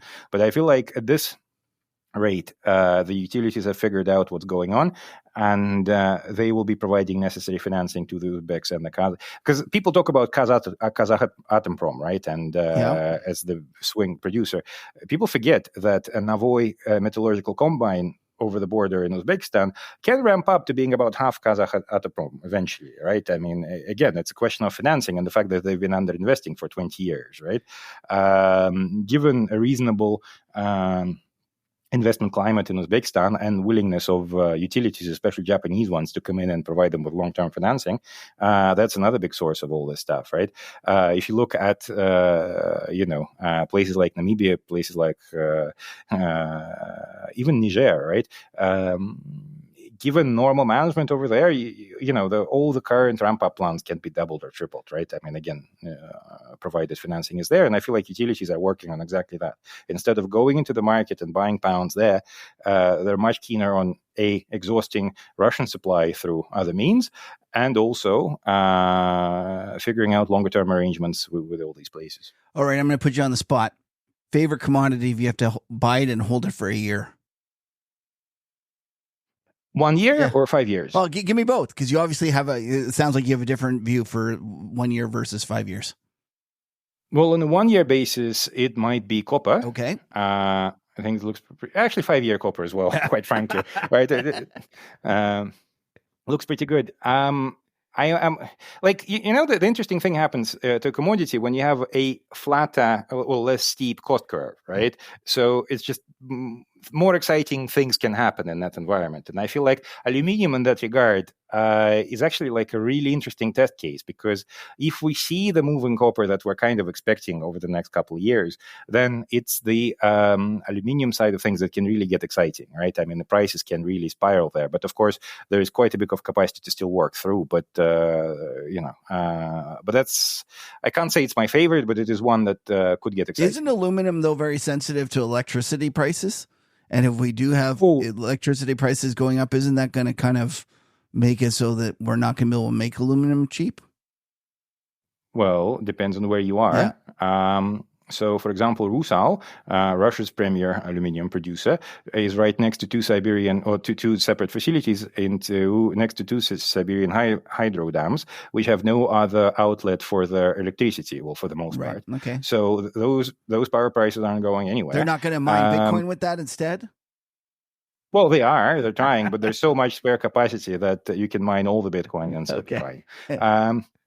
And if you're, say, for example, a Chinese Yunnan-based aluminium producer, you had a rotten couple of years because hydro levels in Yunnan have been so low that they were unplugged from power, and they had to switch to coal. But now that we are having good rain in Yunnan, this was going to be a first year that we're probably going to have good levels in hydro, and then you're going to have fairly cheap power for Chinese aluminium producers. There you go. But say if you are in most other places in the world, right? I mean, your power prices are linked to other commodities, like in Bahrain, you're burning oil, but it's still oil, right? I mean, you might get it for cheap in Saudi, but those prices are also indexed, right? All right. Leonid, I could talk to you all night, but we're going to have to call it a wrap here. So I'm going to end with a couple questions. The first question is going to be Don Cox, a famous Canadian strategist. He once said that you shouldn't invest on what's on page 1 today. Should invest on what's on page 16 today on its way to page 1 tomorrow. Do you have a Don Cox seal of approval trade for us? I do. And that's less of a trade and more of a general statement that, everything we see with Chinese electric vehicles now, well, electric vehicles is not the only sector in China that had the positive support of the government. And there's an awful lot of advanced manufacturing that is happening there every day. And I would just expect a lot more of highly advanced Chinese products in your life in the next year or two. And it goes all the way through your appliances, your daily life, but also medical equipment, and even things like ion exchange resins, right? I mean, these little balls that you can use for like water purification or lithium extraction. It's almost like you want a Chinese industrial ETF. Is that right? Oh yeah, basically yes. You know what? You're a long-only manager. You should make one. Make an ETF for us. Well, Kevin, you say that. I'm actually, one of the things that I really wanted to do is launch a fund that focuses on this technological transition. In my head, I'm calling it the Asian Pivot Fund, because there is just so much going on in the Asian industrial space and I think it's so underinvested by most people that that's something that I really would like to do. I know our friend Louis Vincent Gave, he talks all the time about how people think that China just makes like T-shirts and trinkets, and the reality is that they've gone up the cost curve or the product curve, and I take it the quality, more importantly, the quality. Yeah, Kevin, the thing is that they make the best products as well as reasonably priced and all that stuff, and including the iPhones, right? Yeah, I mean, so your argument is that we sit there, we see that they're doing this with the iPhone. We notice that they're doing it with cars now, but there's someone making some piece of industrial equipment that used to compete against Germany or US and is now eating their lunch there too. Exactly right. Or even the gigacasting machines we spoke of earlier, right? I mean, all of them are made in China, right? And arguably, it's very hard to see anyone else catching up just because of the lead that they've developed. And a lot of these, maybe slightly more niche sort of industries, but nevertheless. If you do have that view, do you think you can still just buy the entire China market and close your eyes? I mean, at these valuations, absolutely. Oh, right. I mean, now again, obviously there are more listed companies in China now than there are in the US. So a degree of selection true? probably wouldn't. Yeah, it happened not that long ago. Now US still has more stock that trade over $1 million a day, but not for long, I don't think. Wow. And yeah, and so there's like, and and again, I say it as ostensibly a stock guy, right? But it's just so interesting doing work in China right now because they come up with these companies that are doing a thing you never thought possible or even interesting, and then you think, oh wow, they made a business out of this. And again, like these ion exchange resins, right? It's these little balls that can be used for all these things, like medicine delivery in your body to make sure that it only releases the medicine as it hits your stomach, for example, right? Or water purification and things like that they exchange ions with the water that passes through it, and it's one of the best ways to purify water in remote locations, for example. And you just look at technological advancements that have happened in the past couple of years. It's so exciting. And again, it's been a while, right? Since it's been so interesting and so fun. I was shocked the other day. I was listening to a podcast of a fellow that worked in China, and he was in a long short quantitative fund. And he started explaining how much quant funds there are in China. I was like, holy smokes, I had no clue. Like it's like, I feel a little embarrassed that I'm not more aware. And that stat you just said about the number of companies, if you'd made me guess, I would have guessed it was at least half. I would have guessed a quarter that's how much they have. And to have more is just fascinating. Oh, right. Well, more. And also they're going through a period of cleaning up, right? I mean, so this lead in the total number of stocks might not last for very long this time, but we'll get back there because they're going through the period of kicking out of terrible companies that don't fit the need, as it were, for public companies. So like a lot of these listings aren't good, right? I mean, it's just people listing some godforsaken empty. It's like the Vancouver Stock Exchange or something. Ha! Well, to my West Coast friends, I'm just kidding. We love you. Zane. Yeah.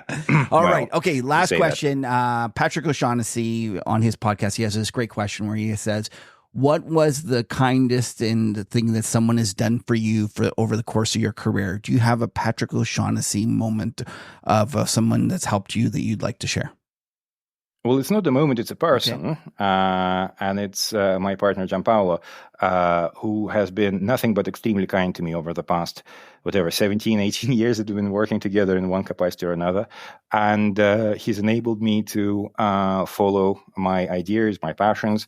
He's enabled me to go explore, individual companies. He's enabled me to go look at industries in detail. And it's he taught me a lot of stuff. He's been a great role model and a great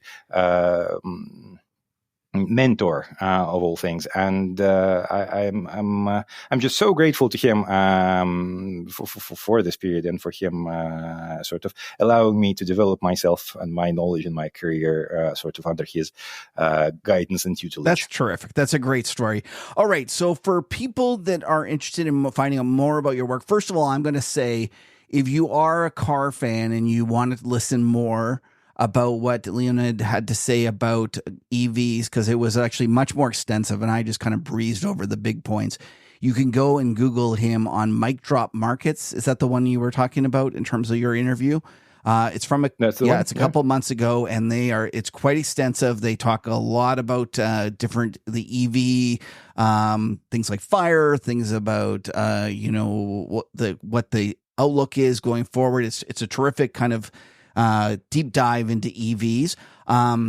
For those who are interested in following your work, where can they kind of reach out and see what you're talking about? Is it Twitter or LinkedIn? What would you like to kind of promote? Twitter, it's at Leo Mironov. It's LinkedIn also at Leo Mironov, or just Google Leonid Mironov, I come up. Or if you don't like that sort of stuff, just email me, or it's leonid@pacatcm.com. Any China questions? I actually quite like engaging with people because only good things came out of it so far. So if I can help you on China, let me know, kind of thing. I'm more than happy. That's terrific. So for those who are on Twitter, go follow him. Let's all give him a kind of some followers here because it's much deserved. So it's Leo Mironov on Twitter, and then you can go check him out on LinkedIn, or you can go and just email him direct. Leonid, it's been a real pleasure, and I thank you so much for your time. Thanks for staying up late. Given my pleasure, I'm sort of love the show and happy to be a part of it. Thank you again. Take care. All right, Patrick, time for talking charts, and there certainly is a lot to talk about. Absolutely. Looking forward to getting to it. But let's just start off by talking about the top 3 things we were watching several weeks ago. And we were looking at the commodity markets, and they definitely didn't disappoint. I want to actually take a deeper dive into all of them here in just a moment, so we'll just skip over that. But the number 2 was there going to be a short-term top in yields? And it certainly feels that way. And we should combine that one with number 1, which was the inflation numbers, because PPI came in a little bit hotter than expected. CPI more or less in line, I would say. And the yields. I think CPI was it was more or less in line, but the thing was, I think there was a lot of worries that there was going to be continued hot numbers. So maybe better than the whisper. Yeah, exactly, and so that certainly contributed to solidifying short-term highs in yields, and so we've seen bonds improving since then. So those certainly didn't come to fruition. Any comment on what your impression with the inflation was? Well, as I said, there was that worry that since we'd had, I think it was 5 numbers in a row that had beaten. And I saw actually a piece from Goldman Sachs the other day about how there was some seasonal adjustments that they used to make that they took out. And we've seen this in the past, basically ever since COVID, that the first few months of the year ended up being strong, and then it sagged in the latter half of the year. I'm wondering if that's all it is, and we're reading too much into these recent inflationary numbers. I'm with you. I feel like look. Inflation is going to be a theme that will be here for the next decade. I don't think we're going back to a disinflationary period, but I also don't think that this is the environment and the backdrop from which we're going to see, inflation on an annual basis going over the 4% number. I think that we obviously saw uptick in inflation, and that was evident, but I also think that it's very likely to have a ceiling in terms of how far it goes in this environment. Maybe, 2025, 26 might have different backdrops, but I'm just I'm a seller that we have some big inflation surge that goes north of 4% on an annual basis. But so I think that this could really cool off from here in terms of these inflation numbers. All right. So what are you looking for next week? All right. So there's a quiet week, next 2 weeks anyway, on the news front. So I'm watching those flash service and manufacturing PMIs just to see whether there continues to be any weakness in the economy or if things start to strengthen a little bit. Are you watching anything beyond that? No, not really. It's Canada May 2 weekend, so I'm just going to enjoy myself. There you go. And yeah, we got the shortened week in Canada and this weekend, and then next weekend is the Memorial Day. So it's going to be holiday. Sell volatility. Absolutely. Well, we'll talk about that in a moment. But number 2 thing I'm watching is have we seen a bottom in energy? And I'm going to say energy broadly because obviously oil hasn't really solidified a bottom, but we'll talk about it. But certainly signs of life coming in gasoline and natural gas and a few of these things. So I want to put up these charts in a moment, but I think that's what I'm watching anyway. Number 1 is precious metals. So let's actually pull up these charts and talk about both of these here. The first thing I want to talk about is let's go to the energy and oil. has consolidated almost 2 weeks in a row in a flat range between $78 to $80. That sell-off that really ensued from March has really paused here. And this is actually a really important range. More or less, this is now about a 50% retracement of the entire bull run since the start of the year. And this now fits the bill for a classic retracement. And there's enough traders now abandoning the oil trades, the long positioning, and many CTA portfolios have been flattening these things. And yet we have a broader commodity bull underway. And I just don't see the environment where oil, let's say, is going to head to 70 or lower in that kind of period. So certainly watching whether or not oil establishes a trading low here. There's certainly no technical breakout candles to lean into just yet, but it's a bit of an early call, but I'm certainly watching. What's your thoughts on oil? I have no real thoughts except for that over the long run, I am bullish on this thing. I think it's headed a lot higher. So this is just kind of the pause that refreshes and gives you a chance to buy it. I probably would lean that way. There you go. And so when looking at gasoline, you can see gasoline similarly did about a 50% retracement and has actually put 2-3 back-to-back up candles reversing, coming back towards this 50-day moving average. So definitely gasoline futures have really started to come to life and more. And then when we look at the natural gas market, the front month has certainly woken up. We've gone from about the $2 level on the June contract to now well over $2.50 and certainly moving. But what's interesting is that we're having a breakout in the strip. So this UNL ETF is the 12-month strip on that gas. And, obviously right now those front month spot prices have this ridiculous contango to roll up for the rest of the year. But the bigger question is, are we going to see the nat gas markets like the tide rise on oil contracts? And this is where you can see that some of these breakouts, we're certainly breaking out of a 3-4 month range on the 12-month strip. And so it's really interesting to see whether the entire energy space gets a little bit of love here. I love nat gas down here. I think it's an interim solution to the problems that we have in terms of electrification. We're trying to make all this electricity. Nuclear is going to take a while. It is the long-term solution.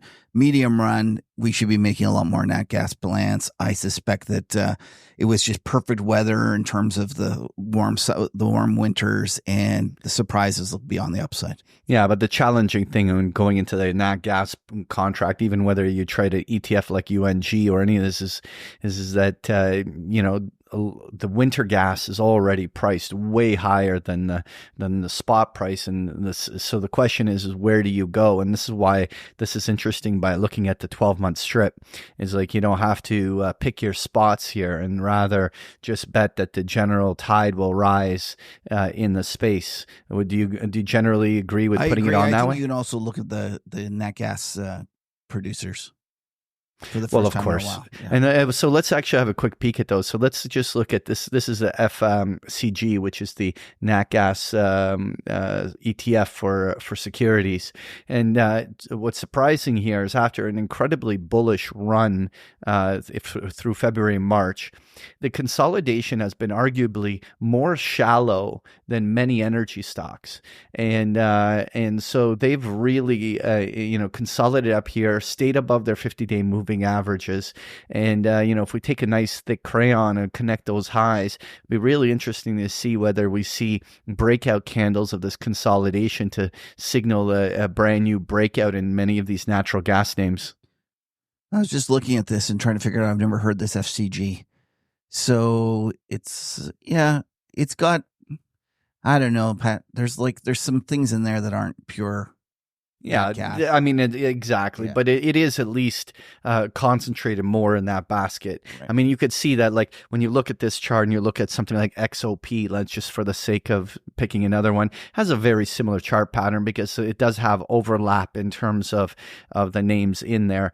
Obviously, you can go directly to like a Range Resources or something like this, holding up near its 52-week high. So, I mean, you're seeing a lot of these kind of names doing half decent here. And certainly natural gas has been one of the little areas to watch closely. I wanted to move to the number one thing to watch, was precious metals. Obviously, when you say precious metals, the first thing that comes to mind is gold. And gold is trading near its 52-week high, all-time high, trying to do a breakout. But really what I thought was interesting was where we were trading in some of the other legs. Like, for instance, look at the way silver is actually behaving. I mean, this thing broke those April highs and is like on fire. It's like literally parabolic rising here on the upside, and you know, there's room for this thing here. Let me just put it on a weekly chart. This thing is now attempting to clear all of its highs from a few years earlier. Like, this is now going to attempt a decade high close with this type of a breakout. And so silver is just getting some huge tailwind. The other one that's interesting is platinum finally woke up. This is, let me put on a daily chart. But, you know, platinum's been in like a 1 year plus trade range, just one extended basing formation. And suddenly in the last month, it has cleared almost all of those highs of that and is suddenly on fire. It's interesting is a lot of those platinum names just never participated when the precious metals plays like the gold miners took off. I'm just going to pick on SBSW here, but like you can finally see that after a basing formation, something like Stillwater is starting to get some attention, trading now to 6-month highs. So it's interesting that this is not a gold play anymore, but suddenly some of these other precious metals are getting some love. You know what I think is interesting about that, Patrick, is the fact that in terms of trying to time this, it's almost impossible from a fundamental point of view. You could have been bullish this story for a long time. You could have been bullish, silver saying it's going to go. And then all of a sudden it just, for whatever reason, just takes off. And that's why watching the charts and just paying attention to those and just climbing on board, like having a thesis saying, I want to be long silver, I want to be long platinum. I'm going to wait till the charts start to show that they're behaving well. When the price action is showing that someone's accumulating the shit. And that not just accumulating, pushing it up. And then the other thing I would say is that when people say like, oh, why is it up on a stick? I'm not going to buy it because I don't know why it's up. Those are the times that you should be buying it. When it goes up for no reason is much better than when it goes up because of some announcement. Yeah. And to me, this is what all these things feel like. They're just going up for no reason. Yeah.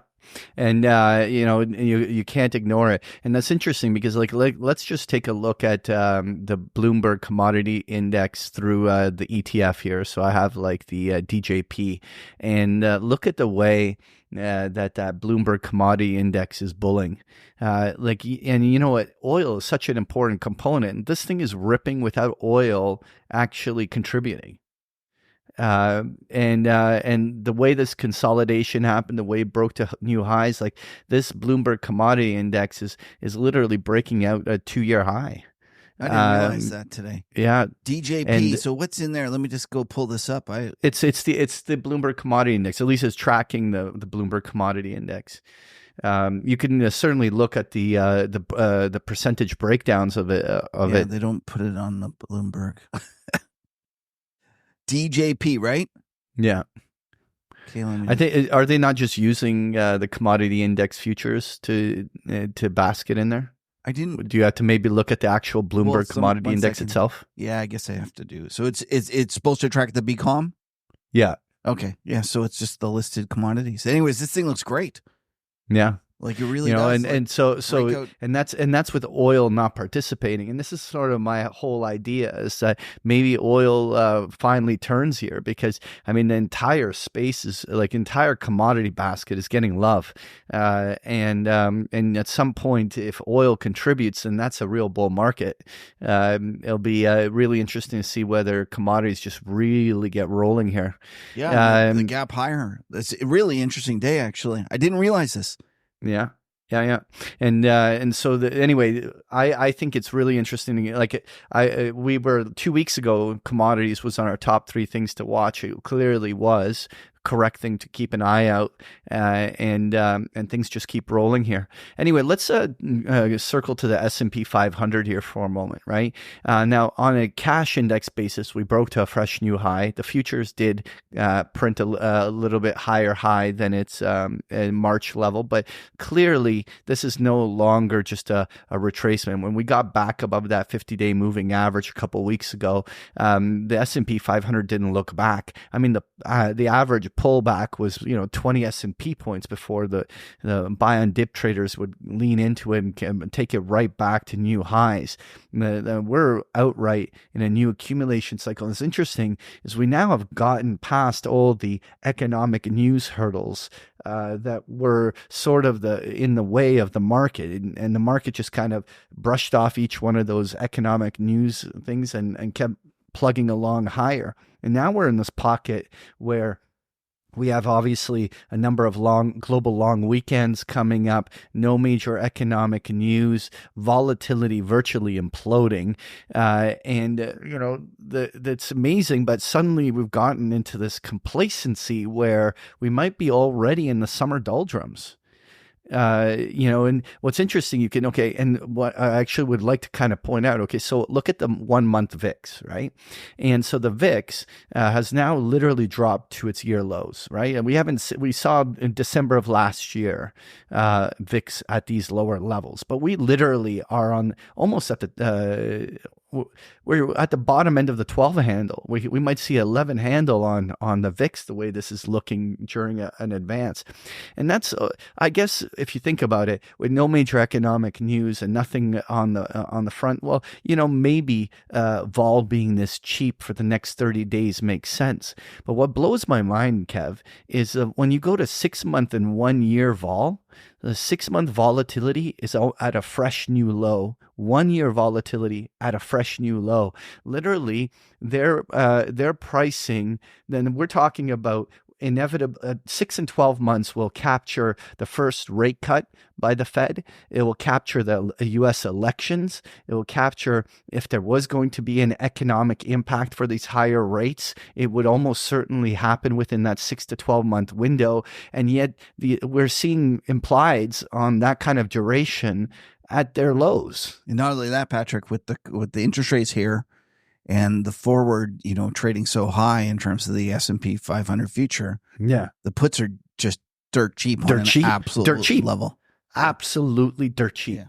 Like literally absolute complacency here. So you know what's funny, Patrick, is you remember all my chat about how interest rate hikes might be stimulative and the fiscal is going to mean more. And I've been harking on this drum for the past couple of years. Now, all of a sudden, it's just become such a mainstream view. I saw Rick Reeder. I like Rick Reeder. I think he's a great guy. He's well articulated, but he got up on Bloomberg and started talking about how, this doesn't mean anything and rates they're not going to bite because of these reasons. And whenever I joke about that old Groucho, I think it's Groucho Marx, like I don't want to be a member of any club that'll have me as a member. And this is what worries me, Patrick, is that now when I start to talk about being cautious and to be worried about the market, everyone's telling me how it's not going to matter. There's nothing to derail this economy, how we're headed higher, blah, blah, blah, blah. It really feels like almost the mirror opposite of the past couple of years. But the interesting part is that you literally can, with the volatility as low as it is, you can press the upside trade and ensure tail risk. Like, even at this moment, it's not that hard to just stay along this market because they're not charging you that much to be insured. Right. And so for people who want to understand that, there's a couple of ways you can do that. One of them is you could just buy puts. Another way is you could, if you're not taxable and you're not worried about this, about selling longs, you actually sell your longs and replace them with cheap calls. Absolutely. Absolutely. Like you can just play the upside of the market. You just buy some tactical spread on the upside to continue to participate on the upside while unwinding your core positions that are Delta 1, right? That are the ones that have all that left tail risk. You can continue to put on upside trades with these low vols. For those who want to know more, contact Patrick at bigpicturetrading.com. Yeah, of course. Thanks for the shameless plug, buddy. Okay, but you can't. No. But going on, like I wanted to, yeah. So it's just to me, it's amazing that that volatility on that long end is so cheap.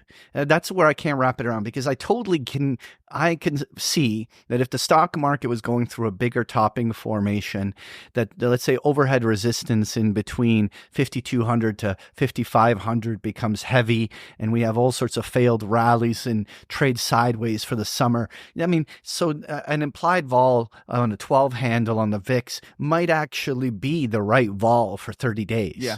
I'm like I can't believe that long dated vol is so cheap. Yeah. I hear you. That's I think that to me. I think that people are underestimating the election, and I look at the. But what surprise is the election going to offer? Like, everyone already now is putting odds on, the Republican thing. I'm not going to use the names so we're not triggering anything, but like they're giving legitimate odds that the Republicans take the administration, right? And so the thing is, what's the surprise? What's that's going to shock the markets? What, that the Democrats win? Like, where's the curveball? I think it'll be more contested is what I worry about. And I think that as we get and learn more about the policies of both of them, I think it might scare the markets. I feel that that's the known information.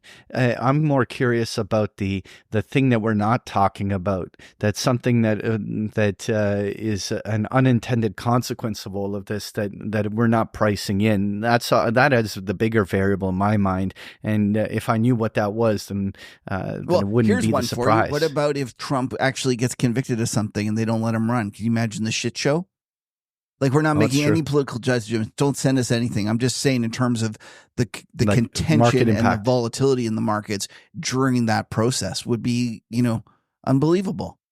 Yeah. Like, I look at the VIX curve. I think that October contract is too cheap, even though it's got a huge kink and everyone wants to sell it. I think it's a cheap contract. And I guess, Patrick, to some extent, we're agreeing there, so we're probably not going to be right, because you're in essence saying the same thing when you're saying that 1 year vol is cheap. 6 month? Does 6 month incorporate? Let me just think this through. Well, I mean, what are we today? We're May, so that's the 5th month. So 11. Oh yeah. So 6 month vol gets you the election. 6 month vol is still getting you skin in the game. Like, so shit's gonna hit the fan by October. Can I see that chart again? What is 6 month vol?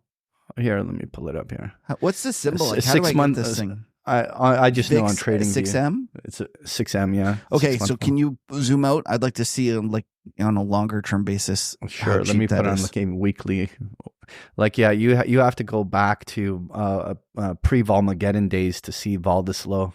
Yeah, so it's 2017 to 2019, we saw periods where it was as low as 14, 15.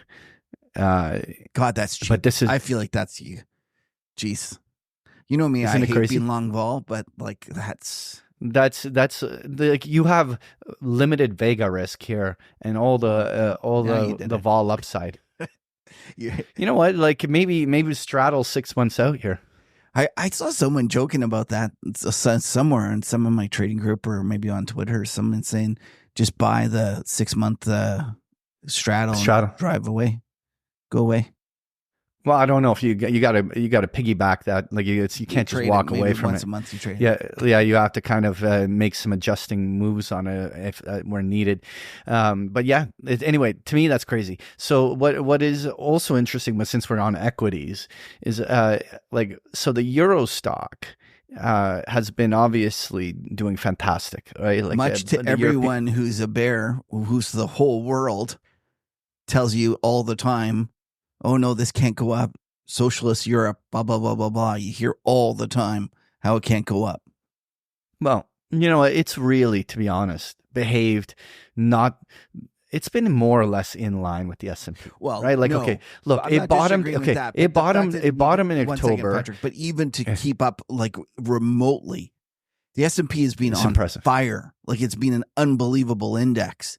So to even be in the same ballpark, like to not be embarrassed by the return, is impressive. Well, that's impressive. But look, it's a 28% advance, and the S&P was 29%. Right. And then the correction in the Euro stock was an incredibly modest 4.5%. The pullback in S&P was deeper.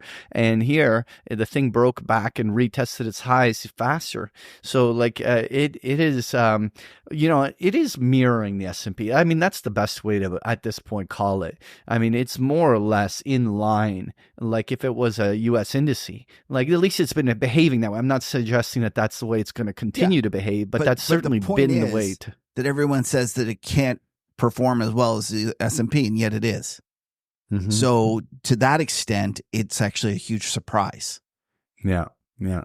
And what is also, though, interesting is that the Nikkei had obviously a steeper correction, and it's had no love during this recent bounce back in both the Euro stock and the S&P. It's kind of stalling out and feels very heavy. And now I know that the thesis behind Japan stocks and them being cheap and stuff makes a whole lot of sense, and I actually love it. I even have skin in the game a little bit with Japan, but when I look at this chart, that's not impressive. Like this is not what you want to see. Like with it being heavy this way, if the whole market for whatever reasons has a down candle and this thing begins a turnover, we might still see a drop to 36 or 35,000. The way this thing is heavy here. I'm not disagreeing. It feels to me like everyone's woken up to this story, and we need a flush. Yeah. I'm not like I'm sticking with it. I still love it. But I certainly wouldn't be adding to it here. It's just too popular. Like it's common. You want the thing that nobody's talking about, the thing that people hate. Like if anything, you're a problem. But have you heard anyone talking about emerging markets? Because the EEM seems like someone lit a match under this thing. No, because everyone's too busy talking about GameStop or Nvidia. Yeah. But like emerging markets, long term, like this is what's going to be the theme for the next decade, is going to be a switch out of U.S. assets. I think Meb Faber talked about this. He said something like there's a bear market in diversification, meaning that everyone is just betting on concentrated in the U.S. and nobody is diversified, and that the real surprise will be whether those diversified assets outperform the heavily concentrated U.S. assets. And I actually tend to agree with Meb. Although Meb does suffer from the same thing as me, Patrick. He's like which is being many years early. Yeah. I agree. I think that's the biggest risk here is that like and the way I kind of look at it is that when that transition would happen is after a legit bear market. So now you could speculate whether this is the year where we have a bear market. Maybe it's not. Maybe the market holds up and is fine. But I think it's after the U.S. equity market has some sort of serious shellacking that suddenly everyone has a reality check that there's other things out there other than the U.S. I'm not sure I agree with that. I'm going to push back on that because I think that the market has changed and that the whole way we operate has changed and all these pod shops. And if all of a sudden I think the U.S. could just get heavy, drift lower and these other things rocket higher. I'm not sure that you need what you're suggesting.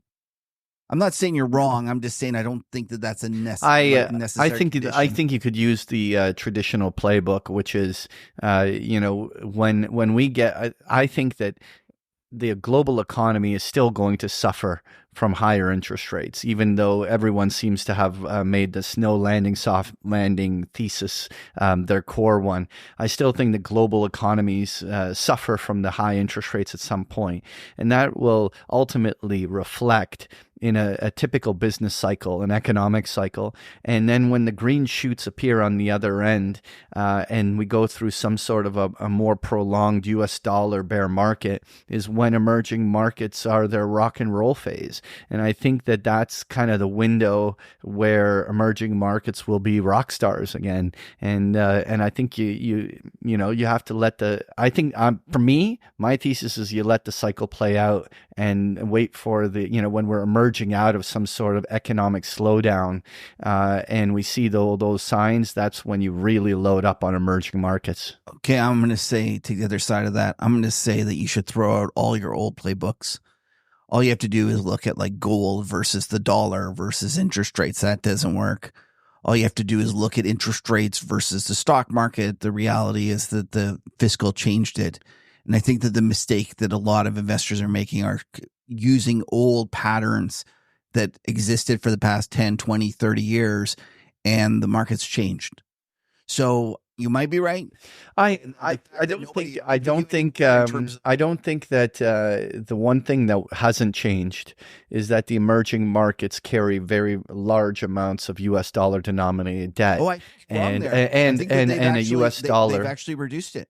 See, I think there's a perfect example. But U.S. dollar still weakening is a tailwind to them. But let's just take right now. U.S. dollar's rallying, and yet the emerging markets rallying. No, the U.S. dollar's been down. No, okay. U.S. dollar's down. Beside this, the EAM. Okay, this rally started, a month ago? Yeah. And the dollar index peaked about a month ago. Okay. But the dollar's up since 2024. Since the beginning. Yeah, I get it. But all I'm just saying is that I still think that the dollar matters to emerging markets. Like I get your point that like if you're looking at U.S. fiscal spending and other types of things, that they changed the rule book on different plays. I get your point. All I'm saying is I still think the U.S. dollar big picture trend will matter to emerging markets. But I think that you mentioned the debt. I don't think that that's correct, and I should go dig it up. But I'm almost positive. I would love you to correct me on this one. Countries have way less debt, U.S. dollar debt, than they used to. And I think that the trouble is that when you see people talk about the high level of emerging market debt in U.S. dollars, that they're not adjusting it for GDP. So you'll see it and there'll be a rising level and they won't be adjusting it for GDP. I'm pretty sure that if you look at U.S. dollar debt adjusted for GDP on emerging markets, it's much lower than it has been. No. Well, anyways, so listen, I'd love you to share. Send it in or tweet it out and show one of us that we're right and wrong. All right. Let's. I want to just touch on a couple more things before we wrap up. I want to just touch on copper, and what a run. Well, right. And it's. Can I interrupt here? I want to say, the economy must be awesome. Because it's got a PhD. Dr. Copper is telling you everything is great. Yeah. So why are you buying bonds? Oh, because I love them. No, like you can't. Dr. Copper is telling you that you should. Dr. Copper is telling you that I'm an idiot. That's it. We don't need Dr. Copper to do that. But it's been an epic run. These commodities are on fire. And what's interesting is, I always say, like, as you approach previous highs, market typically bumps its head. And like clockwork, a couple days ago, copper approached its previous high, bumped its head. It's had a 2-day little pause. And look at this. After 2 days, it's right back up there. Like this thing is still being accumulated. Just like silver breaking those highs, it feels like that this thing is ready to cut. Like it's just not quitting. I said it 5 years ago. I started this thing about a series of rolling mini bubbles. Yeah. And the real mistake is underestimating the mini bubbles as they occur. Like you do not want to be trying to pick the top in copper. I could go a lot longer. And the reason I know that you shouldn't be doing that is because I try to do it in a million things. It's like AI. Like AI was another one of the series of mini like rolling bubbles, and I got bearish too early, and it just ended up going farther than you think. So as dumb as it sounds, when these things go, you should actually be like doing the George Soros things. When I see a bubble, I buy it. Yeah. Well, you still want to buy dips, but you still want to be long it for sure. You don't want to be. You definitely want to be short. Give you very little dips. Like for example, the last 2 days. You just said like very shallow. This should have been the something that was sold, and yet but that's actually still a dip. What you're always looking for is the magnitude of selling. But you only know today after the fact that wasn't a bigger dip. So but you can break it down into the hourlies. No, but you break it into the hourlies and you do your crayons. Like if I put this on a 1 hour chart, right? Your breakout on the upside was when it was on the hourly charts breaking out over here at 490, right? Like you have to basically change your time frame in order to trade these kind of parabolic moves, right? I can't resist. And for those who want to learn more, please contact No, my gosh, stop it. All right, no, okay. Moving on to uranium. What's interesting is spot uranium has just not been moving, and yet uranium just keeps wanting to be bought, and they keep taking this thing higher, and spot prices of uranium just don't seem to get any traction on the upside. Do you have any insights? I have no insights. And not only that, it's such a well-covered topic by the folks who really know the insides and out of it. Anything I say will just be embarrassing myself. I don't know. Like I just feel like there's a whole contingent of folks out there that are watching every tick on this thing and talking about the different players in the physical market. It I don't know. I think people should stop thinking about it so closely and just like, okay, it's a theme, it's headed higher. Don't look at it. That's my All right. So just want to touch on the grains. Again, we talked about it 2 weeks ago, but wheat, corn, soybean, they continue to contribute. Obviously, corn giving some back here. It'll be very interesting to see whether this is bought on dip here. But soybean corrected and already trying to uptick. But the grains seem to be getting a little bit of love here. It'll be interesting to see. I'm wondering if the grains are like copper 3 months ago. Mm-hmm. And I'm interested. Well, the only way to find out is put skin in the game. Right? And you should follow our buddy Rupert Mitchell, Blanche Grow Macro. He's all over the grains. He loves talking about grains, even though he's an aristocratic Brit that lives in Australia. You'd think he's a farmer. Guy watches one Jeremy Clarkson, episode, and he thinks he's a farmer. There you go. Interesting. I want to just touch on the not so rare earths seem to be upticking. It looks very much like to me the chart on like the platinum stories and stuff like that as well. I mean, it was a devastating bear market in rare earths, and they stopped making lower lows earlier in the year after the February low, consolidated and are suddenly upticking and rolling up. Curious whether or not this is something everyone's forgotten about that might come back to life. Well, I think we've all forgotten about it, but you're not going to let us forget about it, which is good.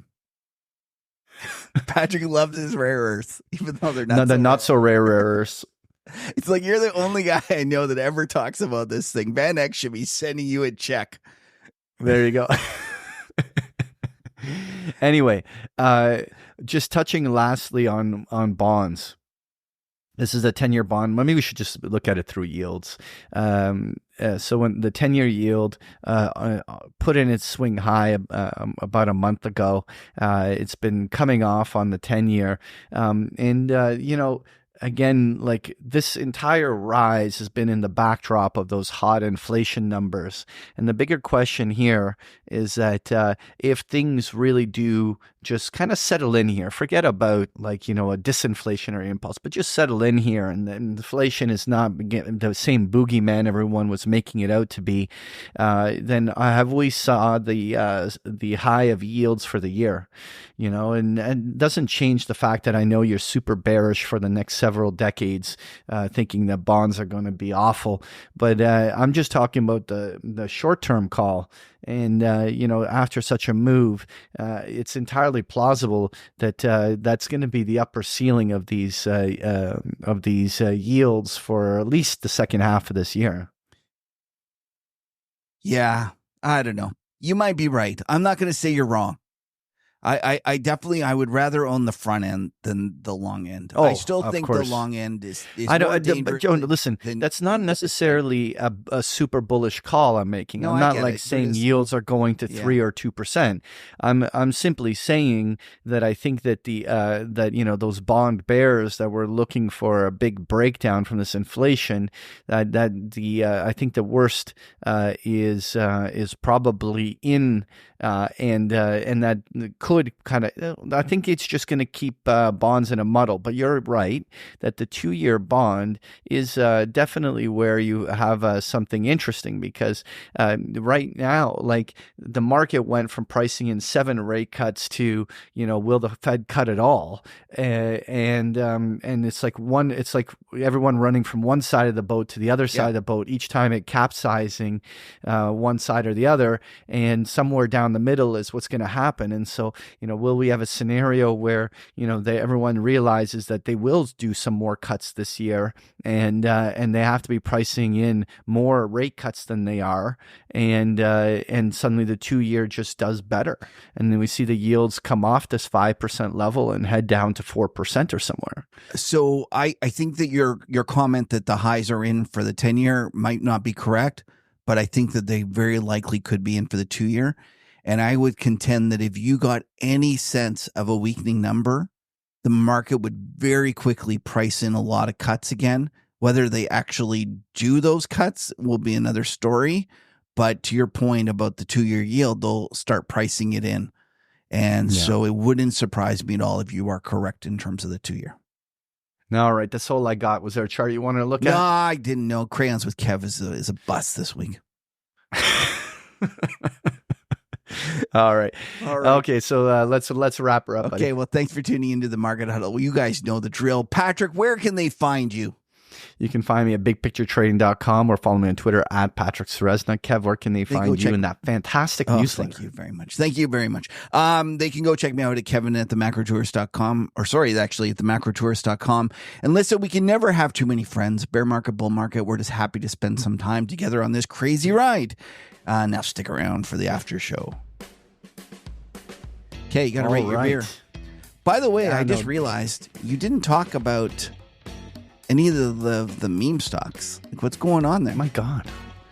You know what? Like, I asked you if I forgot to mention something. You could have. You could have. Like, should we quickly pull them up? Yeah, what the hell?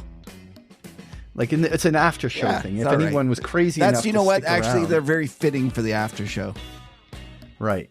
You know, okay, what so does the let's world start with come to GME. when we're sitting around watching some idiot's Twitter account trying to, decide what this movie means to this stock? Yeah. Oh my God, GameStop. Is that what happened? Yeah. I didn't realize. Oh yeah, I do. I remember. I did trade it that morning. The second day. fucking thing.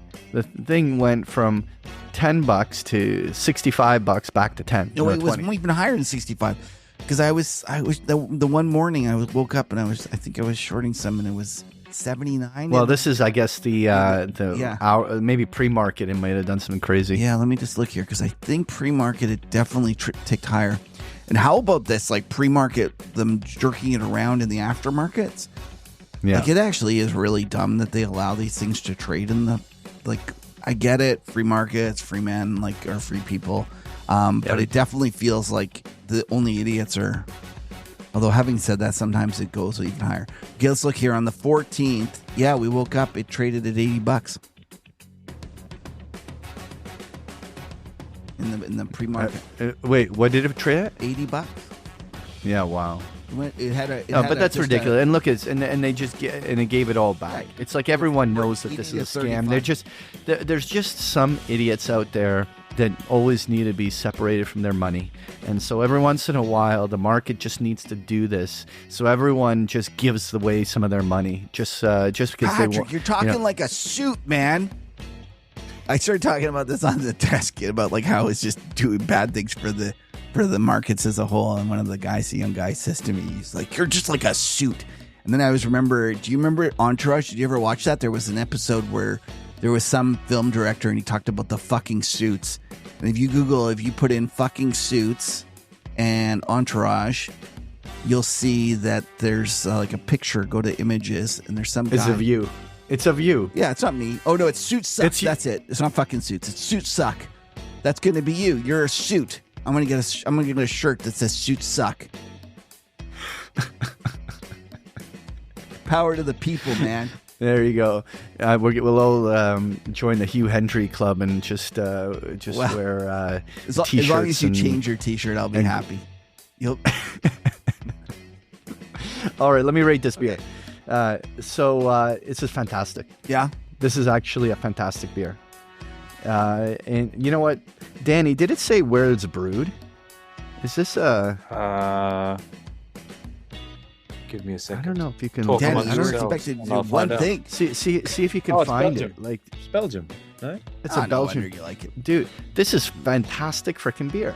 Like, honestly, I don't even know where I got it. Like, so this is one of those beers that's been sitting on my shelf for a future Huddle episode for like half a year. And I have no idea where I got this, but this is great. I'm gonna do it. What are you gonna give it? I'm gonna give it a 9.1. Oh. I have not done a 9 handle ever. This is a freaking.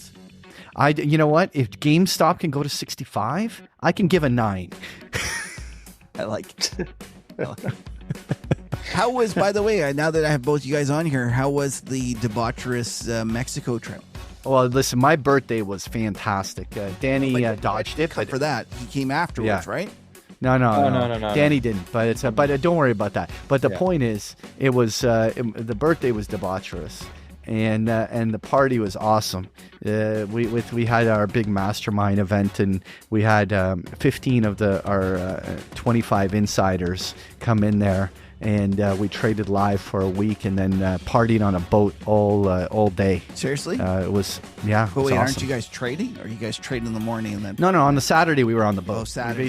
We traded all week, and then we rented a 75-foot catamaran. Come on, really?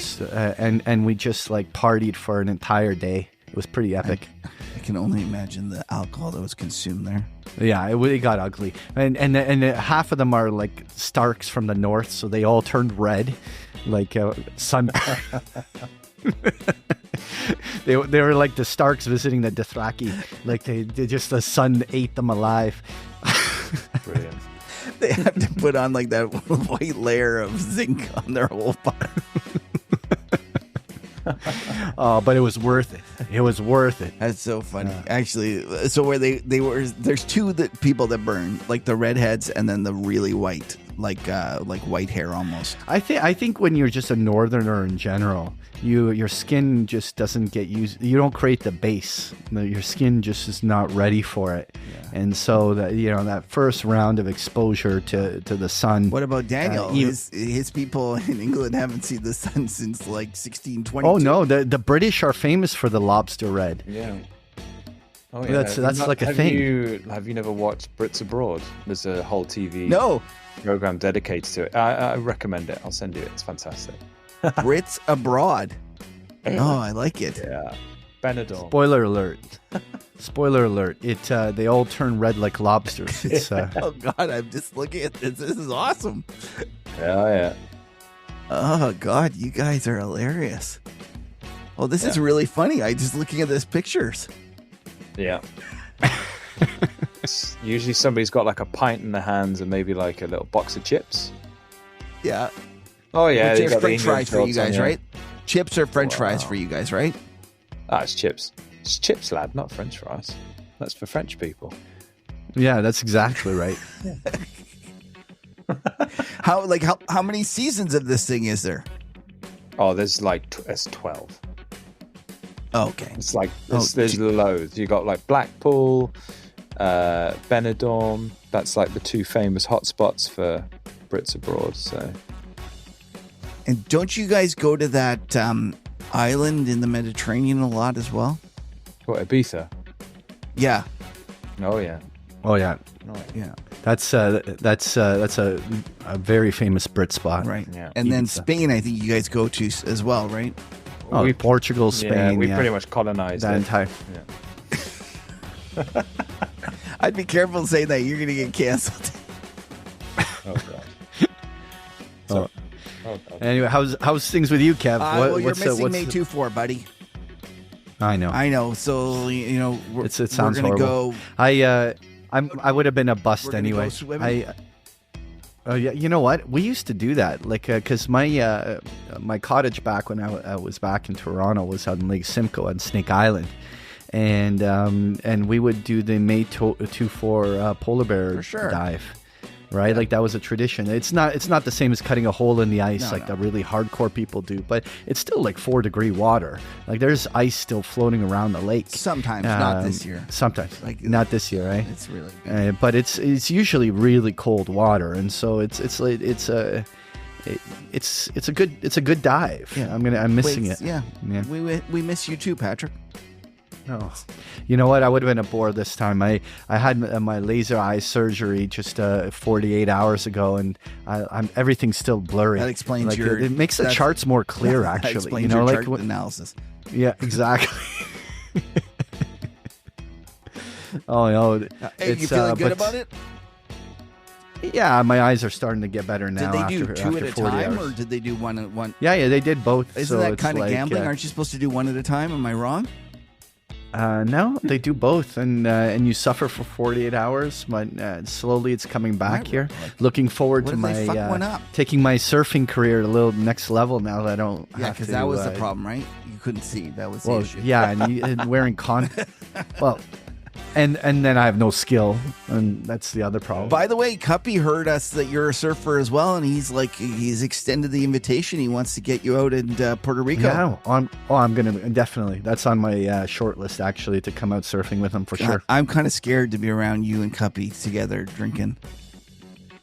Absolutely, Yeah, like you that's should gonna be. I'm gonna That's- just be like, I'm passed out by 7. I mean, Kev, if yeah, you just, would be. just watch some Bargain Loving Brits Abroad, and you'll be fine. Just watch a few episodes, and you'll get some tickles. It develops some immunity. Yeah. Okay, well, we'll It's, let Patrick go and yeah. close his eyes and enjoy. Oh, they've been shut for the last 20 minutes. I thought you were going to say the whole show. Okay. Well, anyways, thanks for tuning in, everyone. We'll see you in a couple weeks. Have a great one. Cheers.